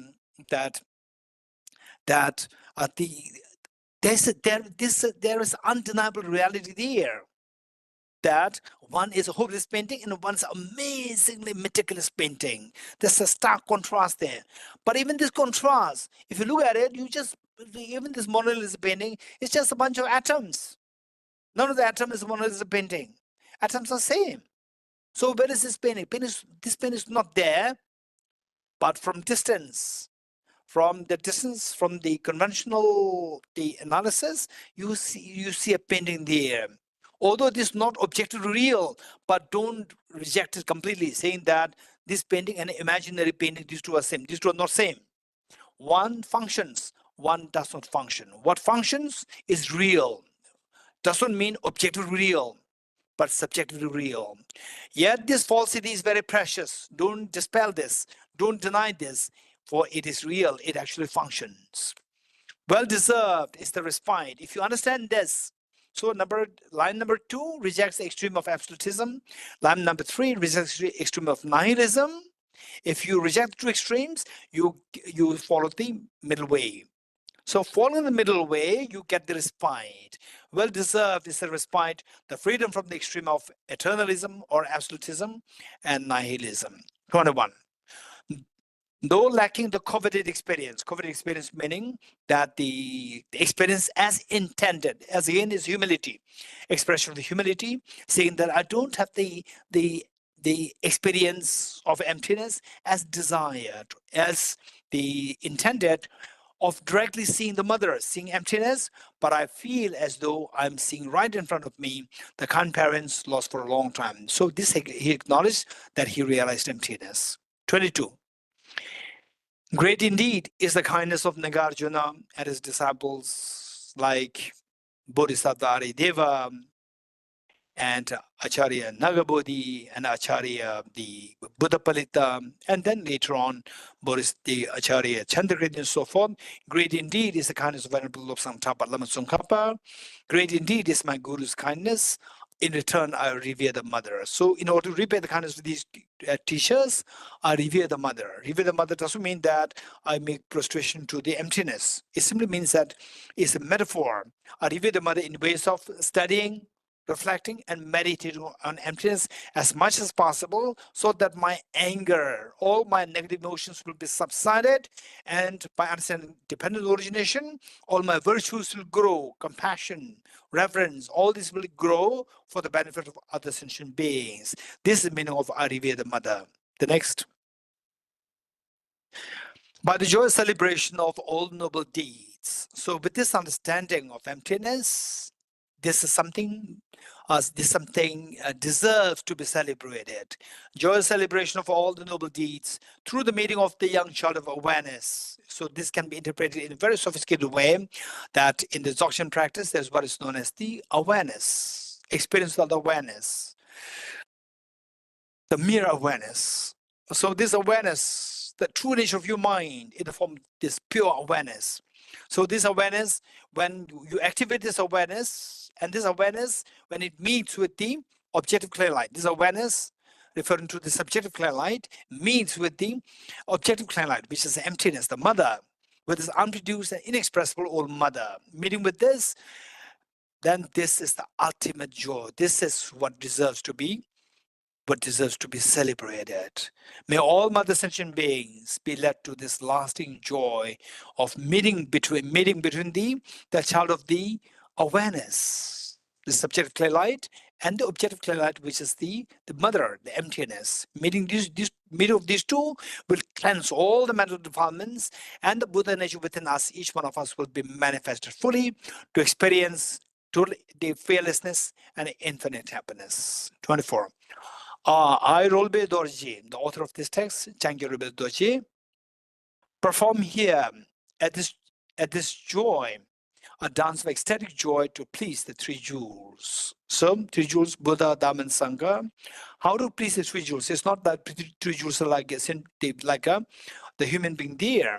Say the Buddha, by you manifesting your Buddha nature, Buddha is most happy. Dharma, by you experiencing the dharma of the knowledge and the dharma of the realizations. Dharma is manifesting. This is the meaning of the pleasing the dharma. And then you following this path from the state of the happiness to the greater happiness, to the greater happiness, and the professional happiness. That is how you please the Sangha. Sangha yourself becoming Sangha. Sangha meaning somebody who's realized of the mother emptiness, and your experience become deeper, and you progress towards Buddhahood. Okay, so we're done. Okay, we have another 10 minutes for question answers. Anna, Greg. Yes, Geshe, I think you've got the questions there in front of you. There are 8 of them. So Okay. I've put the Australian ones first, the first 3, I'll and then the remainder. Okay, I'll read this. What is first to be developed? Wisdom or bodhicitta? From Tanja Rikovska.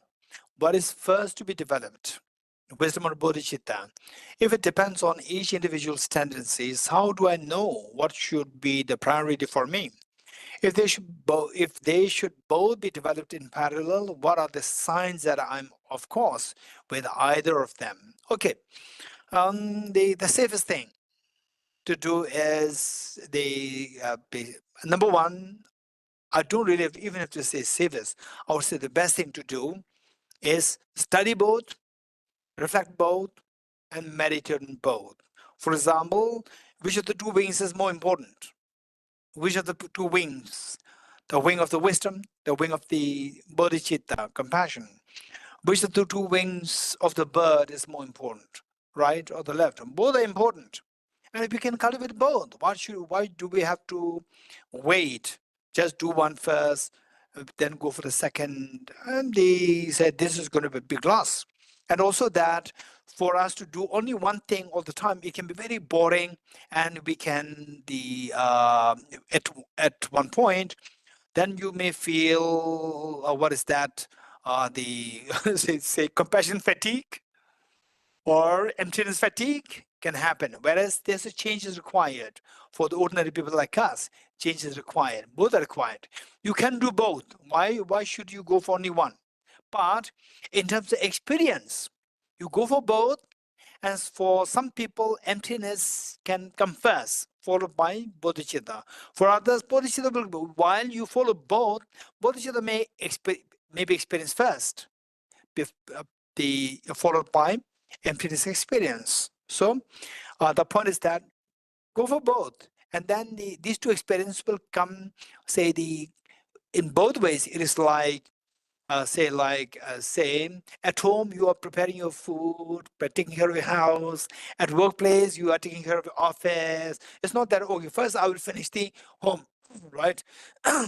Then once I finish the home, till when they say children become old, then I will go to the office. I'll finish the office work. No, office and home, do both. And then sometimes what gives you joy, the very profound joy, sometimes you may get it from the home. Sometimes you may get it from the office with the wonderful colleagues.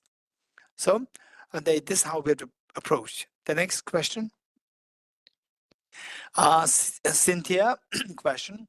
I understand that we can see things in 2 ways. If objectively, we suffer. If empty of objective reality, we are relieved of suffering. But I'm a little confused about the example of the flower, where flower in a garden is subjective, but a flower in your garden is subjective. But I thought from your point of view, the flower in your garden is subjective. Could you please, I don't have flower in the first place, I don't have a garden. Because I don't have a garden, I don't have flower. I don't have flower in my garden is purely imaginary. What is imaginary is subjective. Okay, so that example, if that confuses you, forget it. That is not necessary. That is not necessary. So therefore, sometimes we twist, because that we twist in order to give some change, bring some change.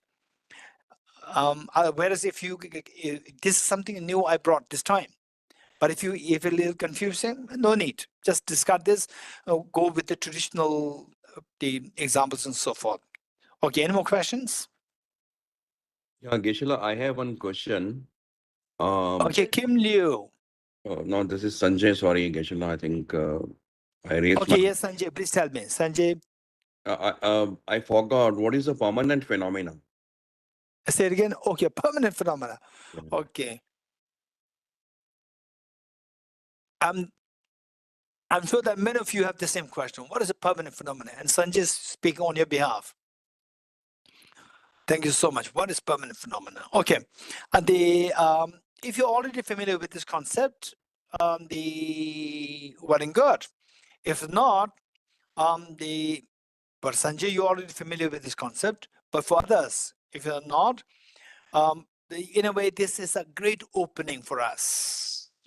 create opening to a new world, new concept, which is very precious. Let's say the permanent, what is a permanent phenomenon? To know what is a permanent phenomenon, we have to know what is the opposite of permanent phenomenon, impermanent phenomena. What is impermanent phenomena? That is pretty easier for us. There's something which changes. Okay. In my hand, is the flower changing? Is the flower changing? There's no flower in the first place.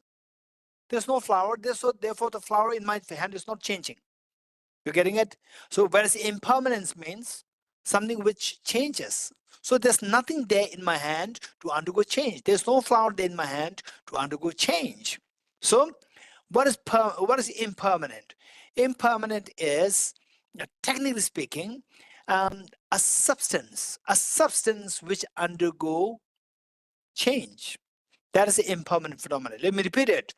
A substance. There should be a substance there to undergo change. That is impermanent.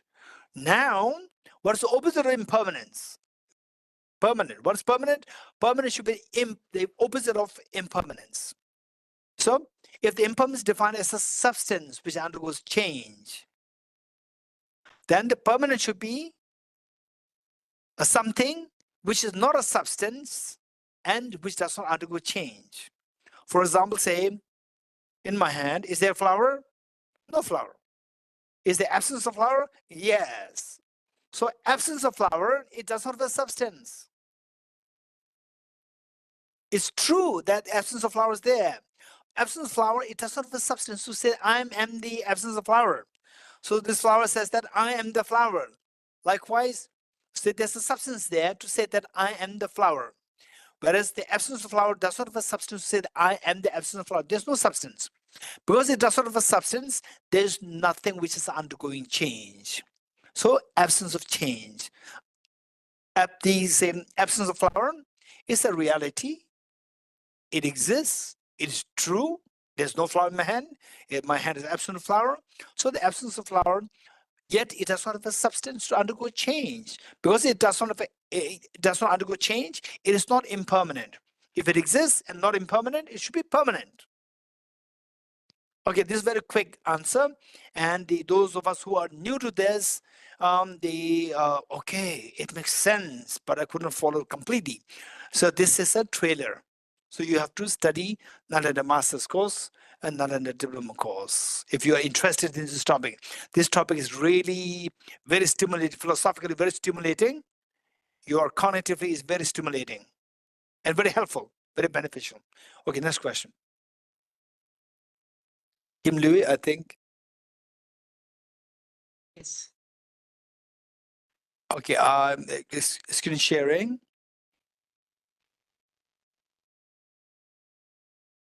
Okay, Kim Louis, the question is, Geshe mentioned on first day how our daily lives goes through 3 stages: anxiety, joy, and neutral are resultant mental states triggered by causal mental states. These 3 stages are, I reckon, all related to feelings. Also, in one of the 5 aggregates mentioned in Heart Sutra, feeling is one of them. So are the 5 omnipresent mental factors where feeling is also included. So are the 5 omnipresent mental factors, are they the 5 omnipresent mental factors where the feeling is also included? Very good question. Thank you. This is a very good question. What is, if I'm not wrong, let me paraphrase the question as, so what I said, generally speaking, whatever gender, whatever ethnicity, whatever religion, whatever background, whatever you believe, we all go through 3 phases in our life. Not, I won't say 3 phases, 3 states. 3 states can go through these 3 different states of a life. 1, happy state, happy mental state. Unhappy mental state, the neutral state, 3 states. And why these 3 states? Why some people go through happy states, why some people go through painful states? Why? There should be a reason. That reason is their causes. Their causes are different. So given that there are 3 resultant mental states, there are 3 resultant causal states. So With respect to the three resultant states, what is said here is more like pleasant feeling, unpleasant feeling, and neutral feeling. It's all related to feelings. If that is the case, is it something what is mentioned in the Heart Sutra as the feeling as one of the five aggregates? Answer is 100% yes. 100% yes. And also that, is it a part of the five omnipresent mental factors? Contact, attention, discrimination, feeling, and intention. Feeling, number 4. Again, the answer is 100% yes. So the five aggregates, are the five omnipresent mental factors, are they contradictory, overlapping? They overlap. They overlap. They're not contradictory. They overlap. So it's the same feeling which is discussed as one of the five aggregates, as one of the five omnipresent mental factors. The answer is 100% yes. The next question is, okay. Then the question 1. Is feeling a result or causal state or both?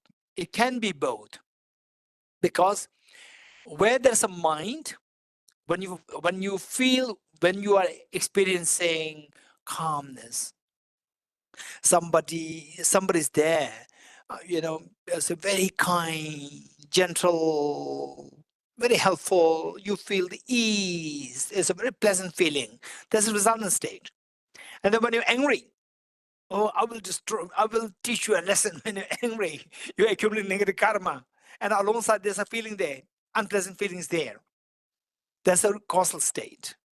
So is feeling a result or causal or both? It can be either, it can be both. It can be either or it can be both. Seeing is one of the five aggregates and one of the five ever-present mental factors. Yes. Question number 2. How can we use emptiness concept in these three stages of feeling we go through in our daily lives to avoid falling in trap on non-virtue of anger and attachment? Okay. So emptiness part, I would say that first study well on a daily practice, on a daily life. What we can think of is, we think of this verse. Let's not forget this verse, which we recited, which we used from day 1, day 2 both. Ceasing of, by Aranagarjuna, ceasing of karma's afflictions is nirvana. Karma's afflictions arise from conceptualization of inappropriate attention, which in turn arises from the elaboration of self-grasping ignorance. And the elaboration ceases through the wisdom of emptiness. So there we taught the Aranagarjuna, they indicated 5 points. Ceasing of karma's afflictions is nirvana. Opposite nirvana is samsara, or suffering. Number 1. That is a resultant state. So we don't want this suffering. Yet it happens to us. So there must be reason. There must be a causal reason. Ye dharma hetu prabhava. There must be a causal reason. What is the causal reason? Contaminated karmas. What's the causal reason of contaminated karmas? Afflictions. What's the reason for what the cause of the afflictions? Inappropriate attention. What's the cause of inappropriate attention? Self-grasping ignorance. And then I stop there. And many people ask, what happened to self-grasping? What's the cause of that? Right? Some people, why you stop there? Okay. Some self-grasping ignorance of today is because self-grasping ignorance of yesterday. Self-grasping ignorance of this life is self-grasping because of self-grasping ignorance of the past life. So you just go ad infinitum in the past. Okay. So the point is that, how can we use emptiness? So, okay. So with this, what I'm saying is that with these 5, the first, say, contaminated karmas, particularly the negative karmas, 10 non-virtuous karmas, these are something which we can identify. Just read what these 10 are, and we know that they're wrong. But we do them. So how to mitigate the power of these 10 non-virtuous karmas, how to stop them, how not to engage in them. This is something which we can do. If you don't do this, then we cannot expect to stop the afflictions, because these contaminated karmas, they are driven by the afflictions.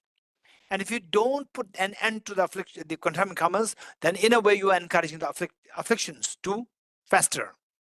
So we try best to stop the contaminated karmas to the best we can. Then you see the afflictions which drive the contaminated karmas, afflictions. Afflictions again, to put it simply, simply put, are three poisons: attachment, aversion, and ignorance. And attachment and aversion, we all know that's wrong. Attachment is wrong.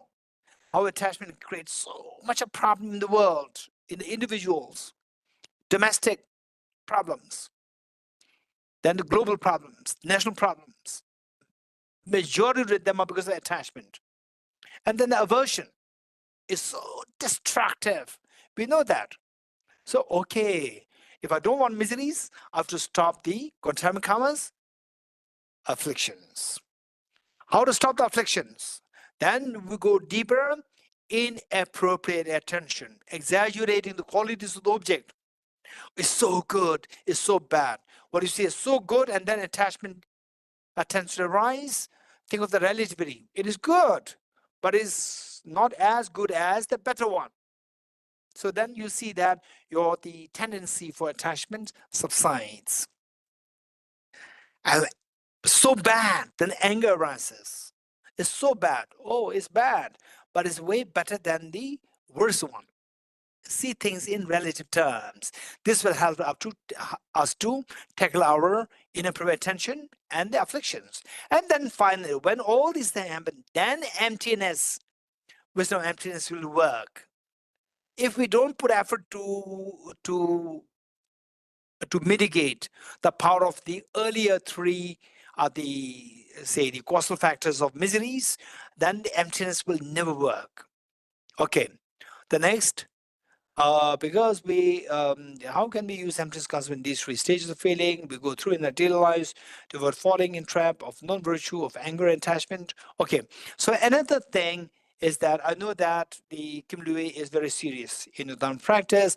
What I would say is that on a daily, don't wait till the emotions arise. Don't wait till the afflictions arise. Daily, we make like a session practice where, for example, the meditation of 4 seals. All composite things impermanent.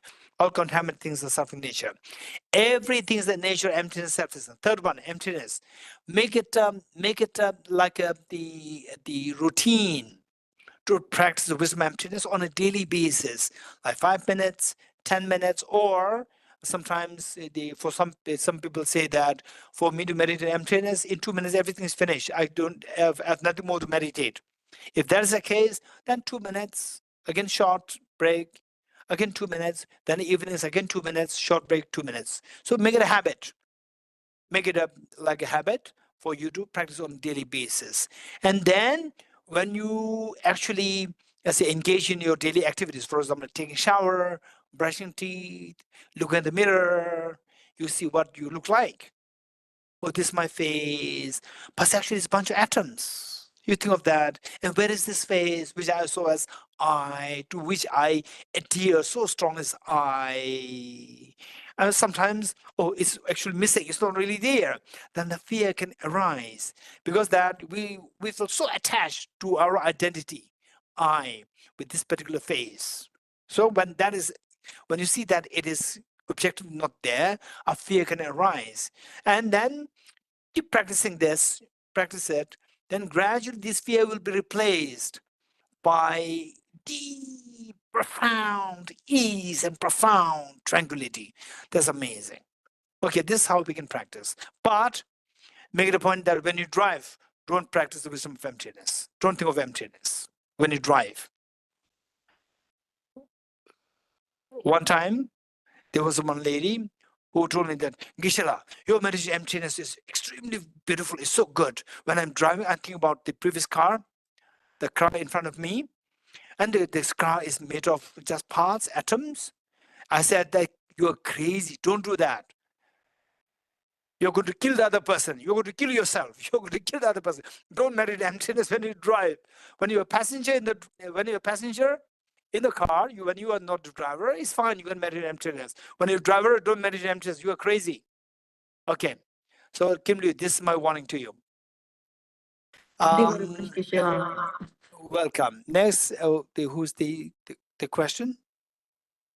Bilan. Okay.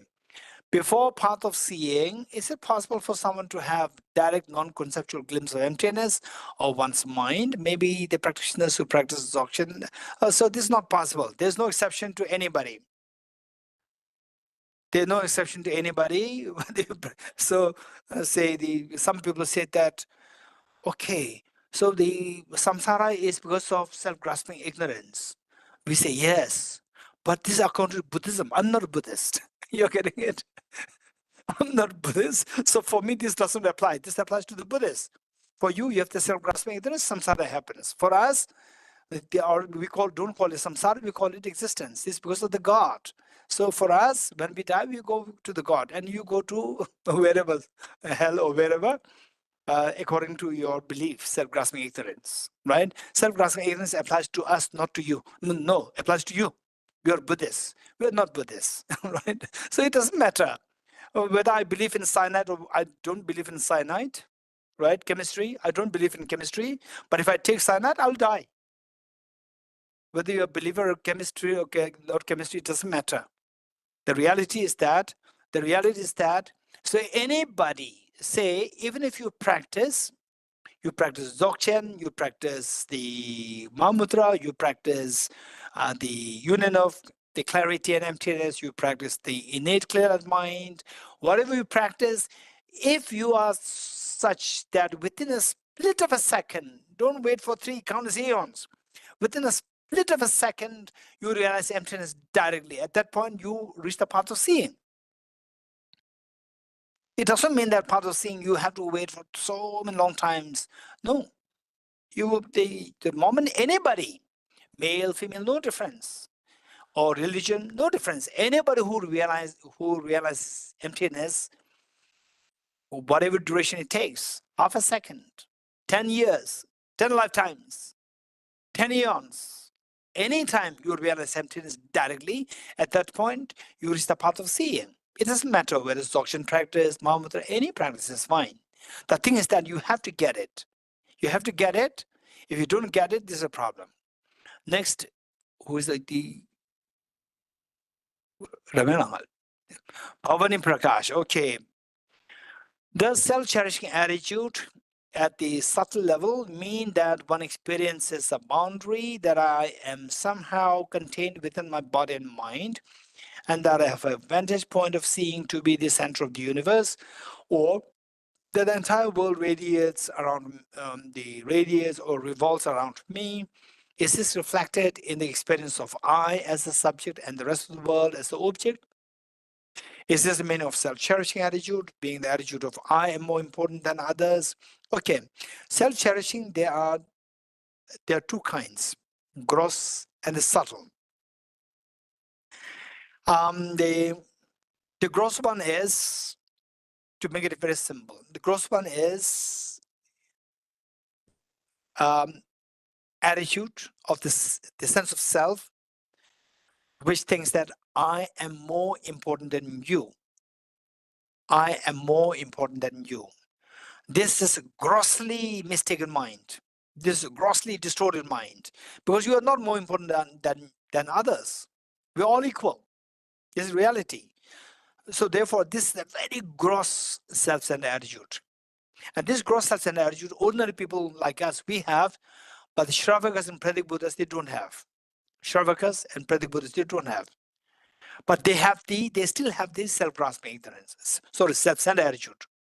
They still have this subtle self-centered attitude, Shravakas, Pratik Buddhas. Because they know that they are not more important than others. They know that. They are 100% sure of that they are not more important than others, which means they don't have the gross self-centered attitude, but they still have this subtle self-centered attitude. What is that subtle self-centered attitude?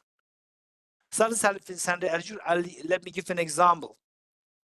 Say, if there are 100 people who are subject to, who are deprived of food for 10 days, we're all very hungry. And somebody comes, okay, who's going to have this piece of bread? What is your reaction? You are extremely agonizingly hungry for the last 10 days. And who's going to have this? What is your reaction? When you're not hungry, you may say that you will share. But when you're hungry, the spontaneous reaction is that I will have it. I will have it. I'll have it. Is it wrong? No, it's not wrong. You have the right not to suffer. You have the right to be happy. Again, the next person comes. Who's going to have this? I'm going to say, I'll have it. I'll have it. I'll have it. I'll have it. Is it that you don't want the suffering? Yes, that's true. But others also don't want suffering. But there's always a reference made to the self. I. So the problem is that the reference is made to self, and the reference is never made to others. So the problem is that our question is, what do you want? You want happiness? You want 10% happiness, 100% happiness. If possible, I want 100% happiness. What blocks 100% happiness is the self-centered attitude. So let me give you the metaphor. Give you one metaphor. Imagine that you are taken to a garden, a beautiful garden. But it so happened that you end up there in the middle of the night and the power cut, and you have only a small torch. Maybe you have a mobile torch. You have mobile with you, mobile torch. That's it. You came there to enjoy the garden, and it so happened that it was pitch dark, power cut, and the middle of the night. So you cannot see the garden, but you have a torch. Torch, is it light or not? That is light. Light is good. But this light is very small. It only lights up 1 or 2 flowers. 1 or 2 flowers is not a garden. You came here not to enjoy 1 or 2 flowers. You came here to enjoy the garden. You are not enjoying the garden. So if you want to enjoy the garden, just make the light more expansive. Wait for tomorrow's sunlight. Tomorrow's sunlight. This sunlight will illuminate the whole garden. So likewise, when you say I don't want suffering, it's only focus on I. There's nothing wrong in it, but it's very small scope. Whereas you think of all the sentient beings, then it becomes like a light to enjoy the 100% happiness. So the point is that when you say I, there's nothing wrong. But the only problem is the problem of the limitation of its scope. So where you are oblivious, subtle self-centered attitude, therefore, is the mind which cherishes the self. There's nothing wrong to cherish yourself. It's very important to cherish. But cherishing yourself by being oblivious to others, that's a subtle self-centered attitude. Gross self-centered attitude is I am more important than others. That is very grossly mistaken and grossly distorted and grossly the self-centered. There's a gross one. I'm more important than you. But the other one is not saying that I'm more important than you. Only thing is that the person is just focused on self, and you're being oblivious. You're not being indifferent. Being indifferent and oblivious, these two are very different. You're being oblivious to others. Others do not even distract your mind. Your mind is just obsessed with the I. That's it. Whereas you cherish yourself by being indifferent towards others, that is gross self-centered attitude. You cherish yourself by being oblivious to others, that is subtle self-centered attitude. This is the difference. Okay, next question.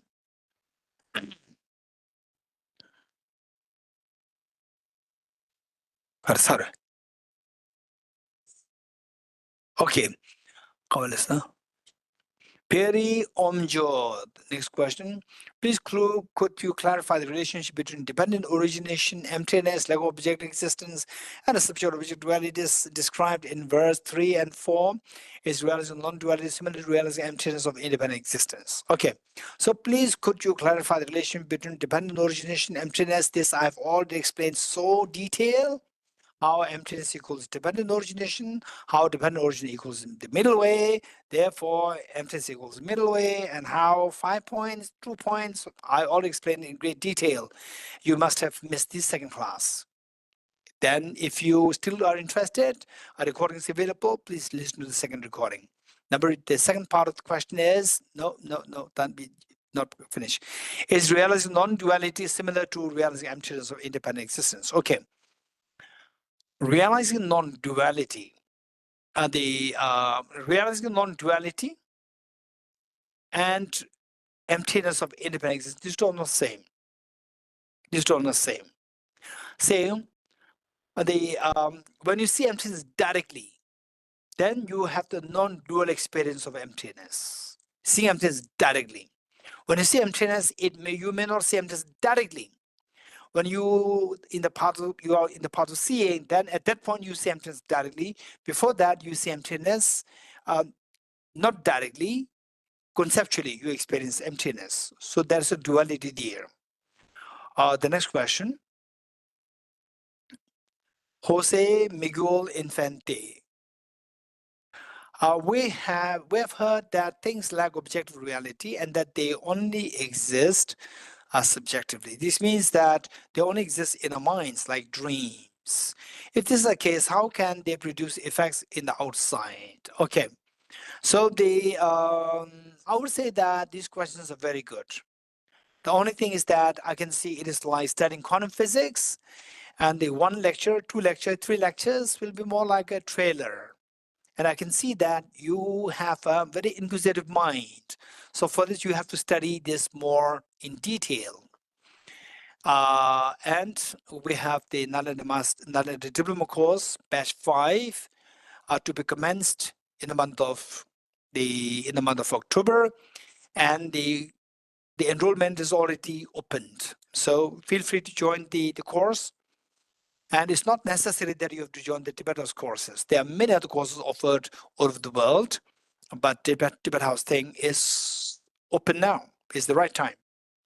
And in simple terms, what I said is that I give the example here. It says that if this is the case, how can they produce effects in the outside? Outside. I give the example of the movie projector and the movie on the screen.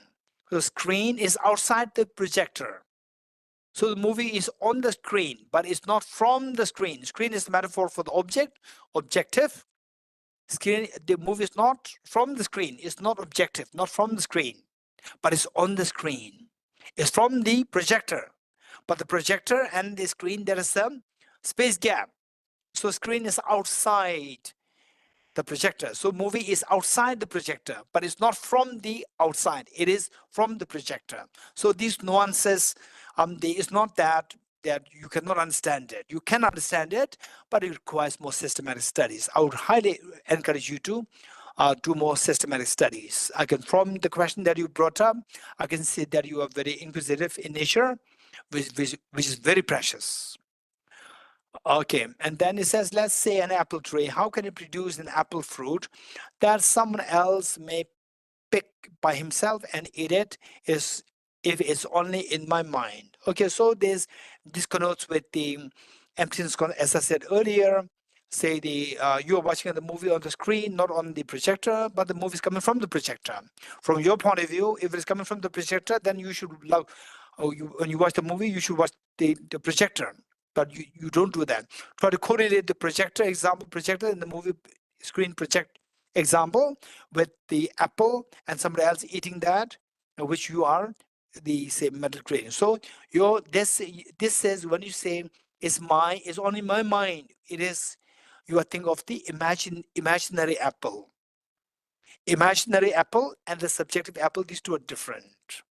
But these are the nuances. So this we will know only when we study them more systematically. So here in this class, for example, like Anna Gregg herself, and Jane here I can see, and Alexi and Kamapizola, I can see them, that they are doing all these studies. Not in the master's course, not in the diploma course, they are studying this. So I would highly encourage you also to join the course. These questions are very good. The fact that these questions come to you means that you have a sense of inquisitiveness, which is very precious. The next. Bilan, the same. Okay. In the story of 3 beings looking at the same ball of fluid, but this is skin gray. Okay. In the story, three beings looking at the same ball of fluid, but see three different types of fluids, even without their conceptual minds labeling water, blood, pus, and nectar respectively. The eye consciousness and tongue consciousness can tell the difference. Does this show that projection or imputation is not always conceptual? I'm so glad that the Bilan, your question is very good. When we say projection, a projection by your mind, say what you see. What you see is not conceptual, is say, for example, you need taste. In fact, this question, similar to this question, was what came to me when I was 21 years old or 20 or 21 years old. These questions are very good, and we have to study more. We have to study more, and these questions, you have to think yourself as well. Say, finally, let's say that your tongue tastes something. You can make the difference. Tongue can taste. Although you don't look at it, your tongue can sense the difference. So the tongue that you're talking about, this is also the bunch of atoms. And the taste is also, say, the composition of multiple parts. If you look like this, then you cannot really see what the taste is, what the tongue is, and so forth. So from that point of view, we see that this is all coming from your mind. Then the distinction, because the tongue itself is subjective real, and the taste itself is subjective real. So the distinction that you're making is, what makes the distinction? Because what makes the distinction is dreamlike. Even the distinction that you make is also dreamlike. So this is this is how it should be like, and if these questions come to you, they are very good. These are coming from your own real thoughts, and with these explanations, then you try to go deeper. And how we start is that the questions keep coming. Questions keep coming. But how to solve these questions? Questions can be infinitely numerous. How to get some convincing answer to you is, say, first, don't think of everything. Go for one thing at a time. The flower, like the taste. A flower is also reality. We cannot deny the reality of the flower in my hand. This flower, just go with one thing. Don't go for many things. Go for one thing. And if you're convinced with this, then apply this to the next thing. Whatever the challenges you in your thoughts, then apply this to that. For example, the flower. This is an undeniable fact. What is undeniable reality? Which we can see through a conventional analysis known as conventional truth. The flower is conventional truth. When you go deeper, you see it's just full of atoms. There's no flower there. There's also reality. And where is that flower which you earlier saw as a flower? Where is that? It puts a big question mark to your mind. And for this, seeing is believing. What's the power of the 10? The powers of the 10.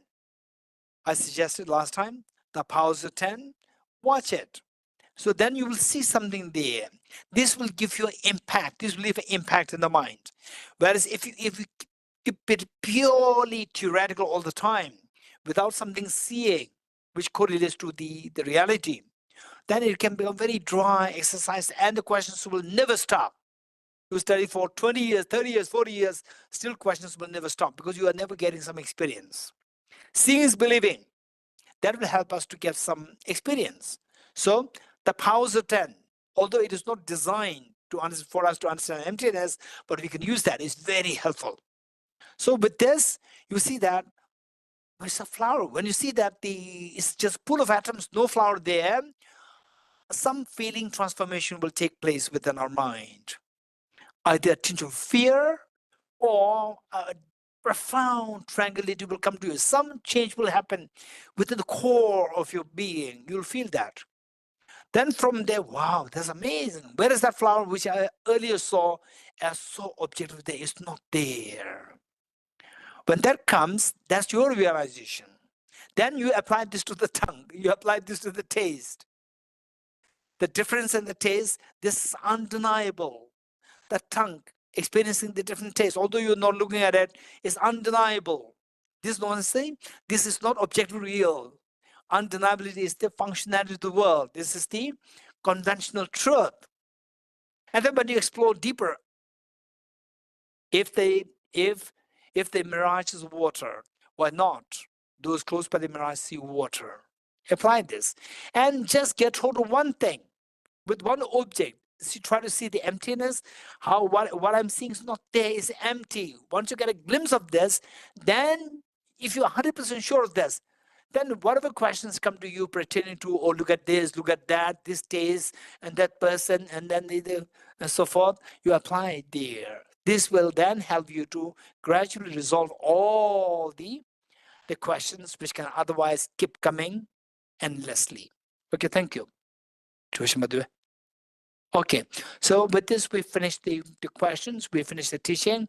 And Anna Gray, thank you so much for your taking the initiative from the Australian side, and all the supporters of Anna Gregg, Kim Louis, William, and the Kama Pinzola, and who else? Yenla.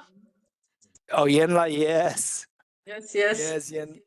Yes, okay. So thank you all, and all the participants from wherever you are in the world. I really pray that each one of us will study more, reflect, meditate, and get a glimpse of emptiness, and your fears are dissolved, and share this wisdom with others, being out of compassion, universal compassion, and help others be also freed of these miseries. Okay, with this mind, let's recite some mantra.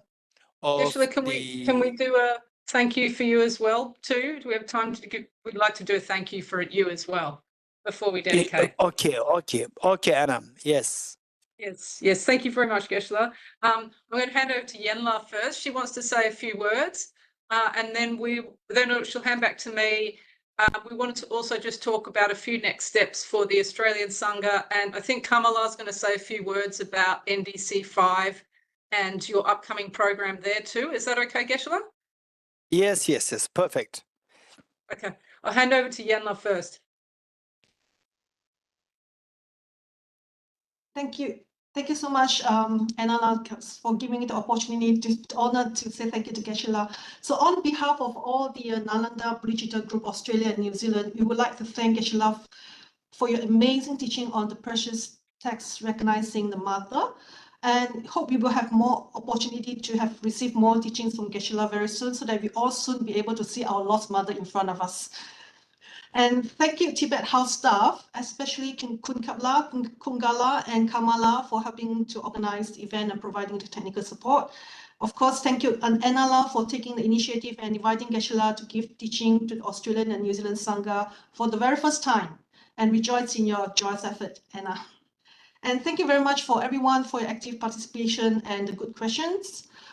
We would like to share with Geshe that we have received some feedback from some participants that were new to Geshe, that they were really amazed by Geshe's dynamic, skillful, and interactive style of teaching. And in fact, I felt the very same way too when I first heard Geshe's teaching on Heart Sutra given at Tibetan Buddhist Center in Singapore many years back. Since then, I was so fortunate to have the opportunity to study the online Nalanda Master course and Nalanda Diploma course under Geshe, and have benefited a lot. And I really realized the importance of following, the systematic teachings under such a qualified teacher. And I really encourage those new who are really keen to study more. And Anna is going to talk about how we can support each other in Australia. And I'm sure Geshe students have received other Geshe students, like I can see, Kamala, Jeffrey La, Jane La, and all those, I'm sure. And Shantila, I'm sure Geshe students have received various benefits in various ways. And I can see the number of Geshe students keep growing and growing. And you see the current Nalanda Master course, batch 2, there are more than 1,700 students. And Nalanda Diploma course, again, batch 4, again, more than 1,700 students.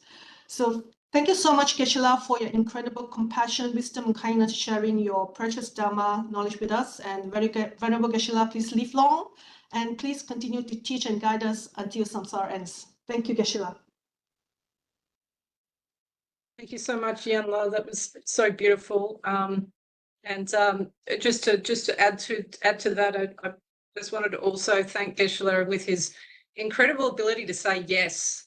I'm always blown away by how you have this way of removing obstacles and just making things happen and finding a way, and that's very inspiring. And I think that's something we can take into our daily lives as well.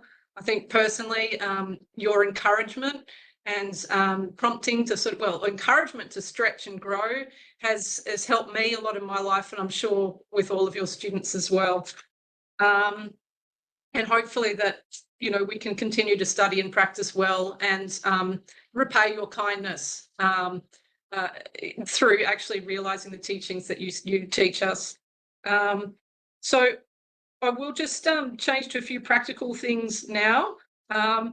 Just to sort of say that, as mentioned at the beginning, this was an opportunity to try and bring us together as Australians and people from New Zealand to form a bit of a network so that we can support each other in our study and practice, particularly around the Nalanda tradition and the programs at Tibet House. So after this event, the intention is that we will be looking to hold some sort of get-together in the next 2 months or so. And we'll be sending out a survey to people just to find out about your availability, what your interests are, and how you would like to get involved. So anyone who completed the survey when registering, I've got your details if you've expressed an interest. If during this time you've changed your mind and now you would like to get more involved, please feel free to just email me and I can add your details. But that is particularly around the Australian and New Zealanders so that we can support each other and form a study group together. We'll also be sharing people's information with Tibet House, who indicated that they would like to be on those mailing lists so that you can find out about upcoming program. And also we'll send out some information to everyone about NDC 5 and also the recordings from this retreat this weekend when they become available. When they've been, I believe they'll get put online eventually. Is that right, Kamala? Or is it just for this group?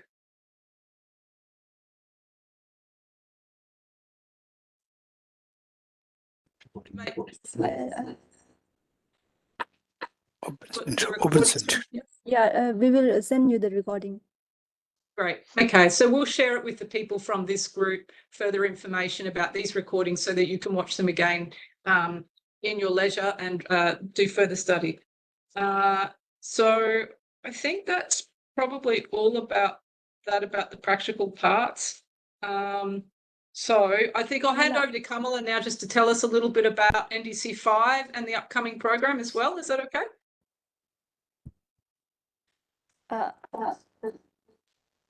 Ananda, the recordings are made available to the public as well. So yeah. So when it's ready, we will let you know. Perfect.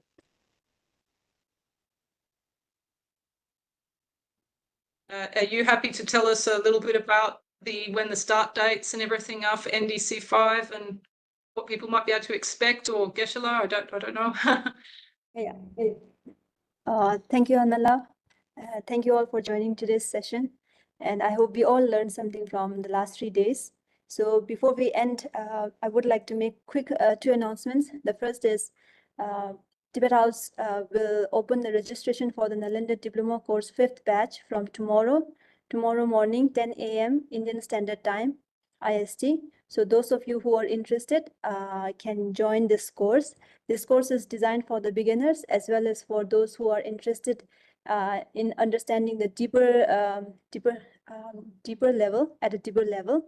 And also this course is a 14-month course, and the topics covered are quite interesting. You can catch up on our website. So we look forward to seeing you in NDC 5 course. And the second announcement is Tibet House is soon organizing a conference on Sanskrit and Pali literature translation, Theravada and Mahayana Buddhism, Series 6. So that will be on 7th September from morning 9 a.m. till 5:30.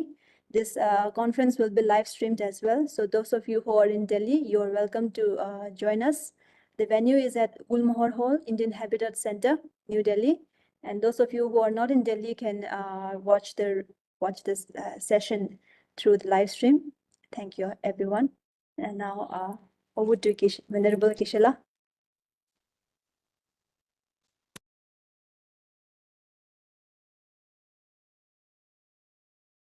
Okay, Anala, you're done?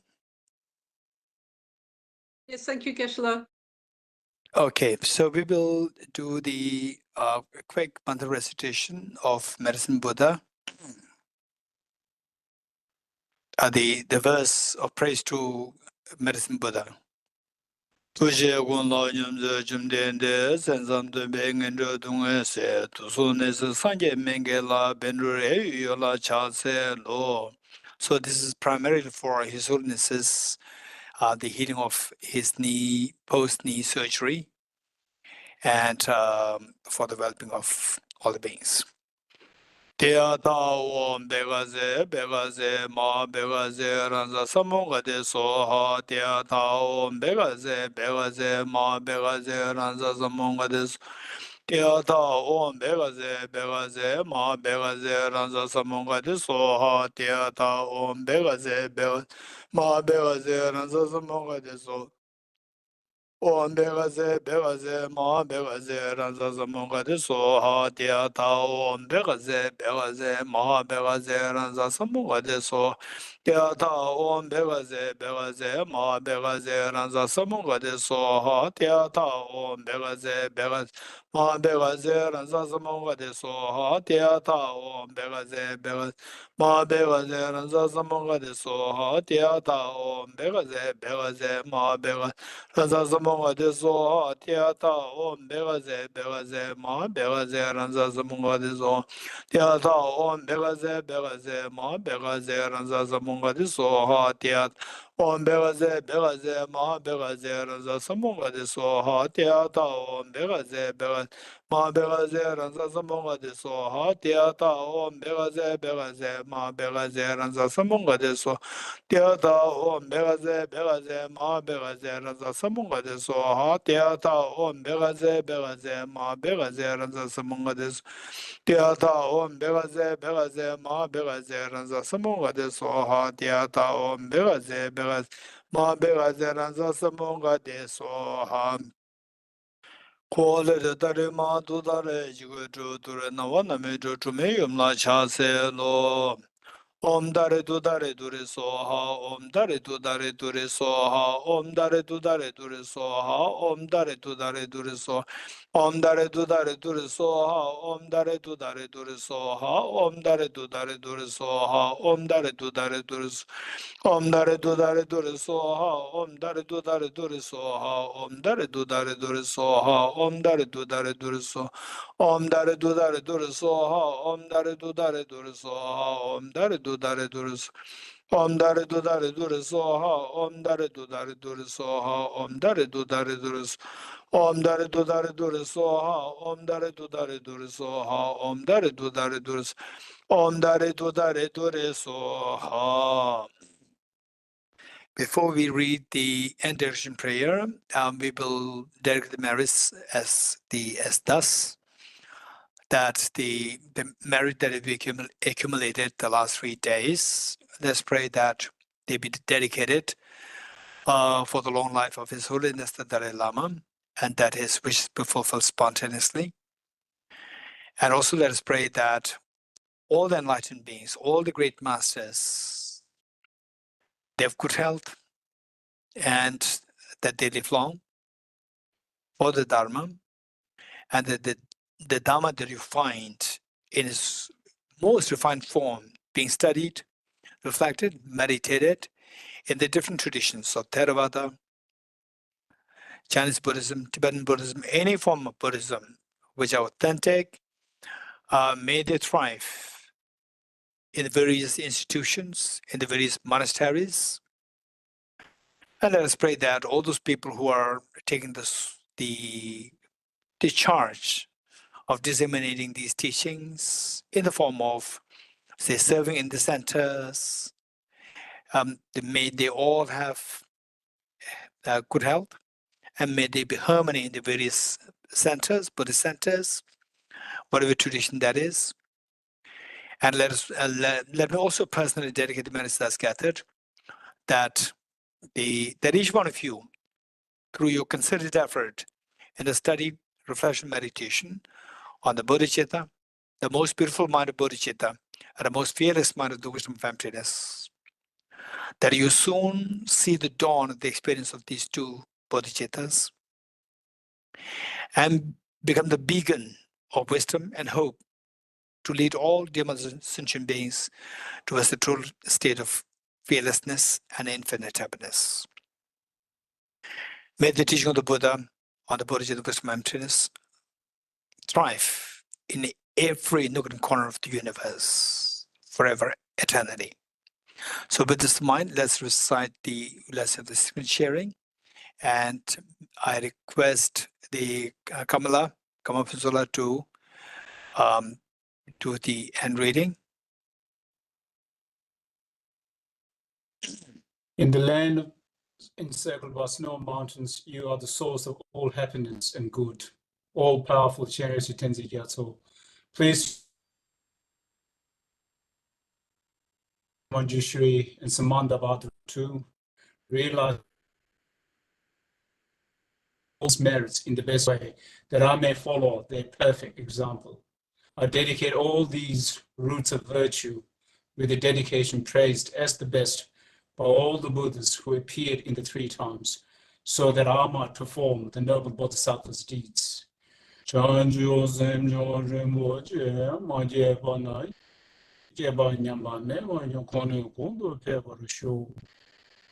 the Supreme Bodhicitta that has not risen arise and grow, and may that which has arisen not diminish, but increase forevermore. Having dispelled all inner and outer obstacles and downfalls, such as poverty, despair, oppression, cruelty, epidemics, and natural disasters due to environmental degradation, may all beings forever enjoy the glory of peace and happiness. I go for refuge to the Triple Gem. I confess the negativities individually. I rejoice in the virtues of all the beings. I hold the precious Buddhahood in my heart. By the power of practicing and supplicating to you, may all be free from sickness, poverty, and conflicts, and auspiciousness proliferate in all the places, path of the union of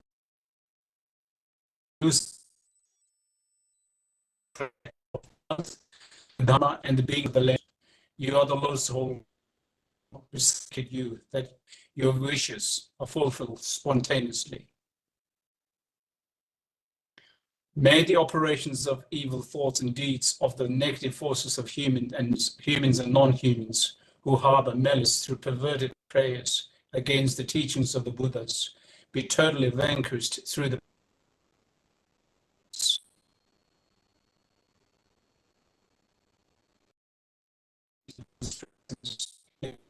I generate the matter for the benefit of all sentient.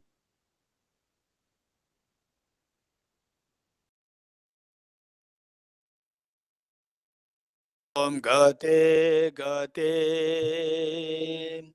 Paragate Parasam Gate Bodhisvaha Tyata Om Gate Gate Paragate Parasam Gate Bodhisvaha Tyata Om Gate Gate Paragate Parasam Gate Bodhisvaha.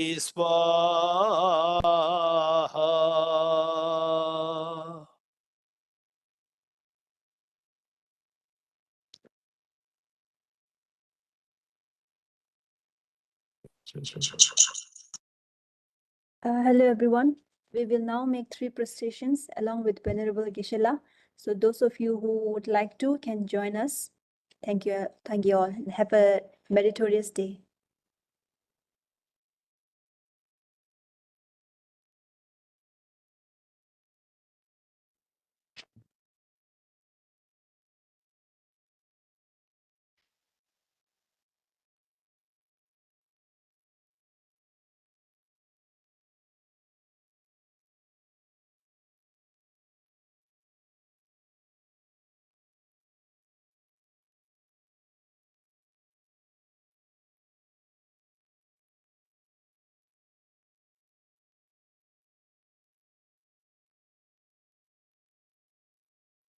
Thank you, Nalanda. Thank you, everyone. Geshe. Everyone. Thank you, Geshe. All the team. Thank you, all Karma Thank you, friends. everyone. Bye-bye. See you next time. Everybody, thank you so much. Thank you, Geshe. Thank you, Tibet House. Thank you, Anya and Allah. Thank you very much. Thank you, Dharma brothers and sisters. Good night. Thank you, Geshe. Thank you, Geshe. Thank you, Enala. Thank you, everyone. Thank you. 다시 되네. Thank you.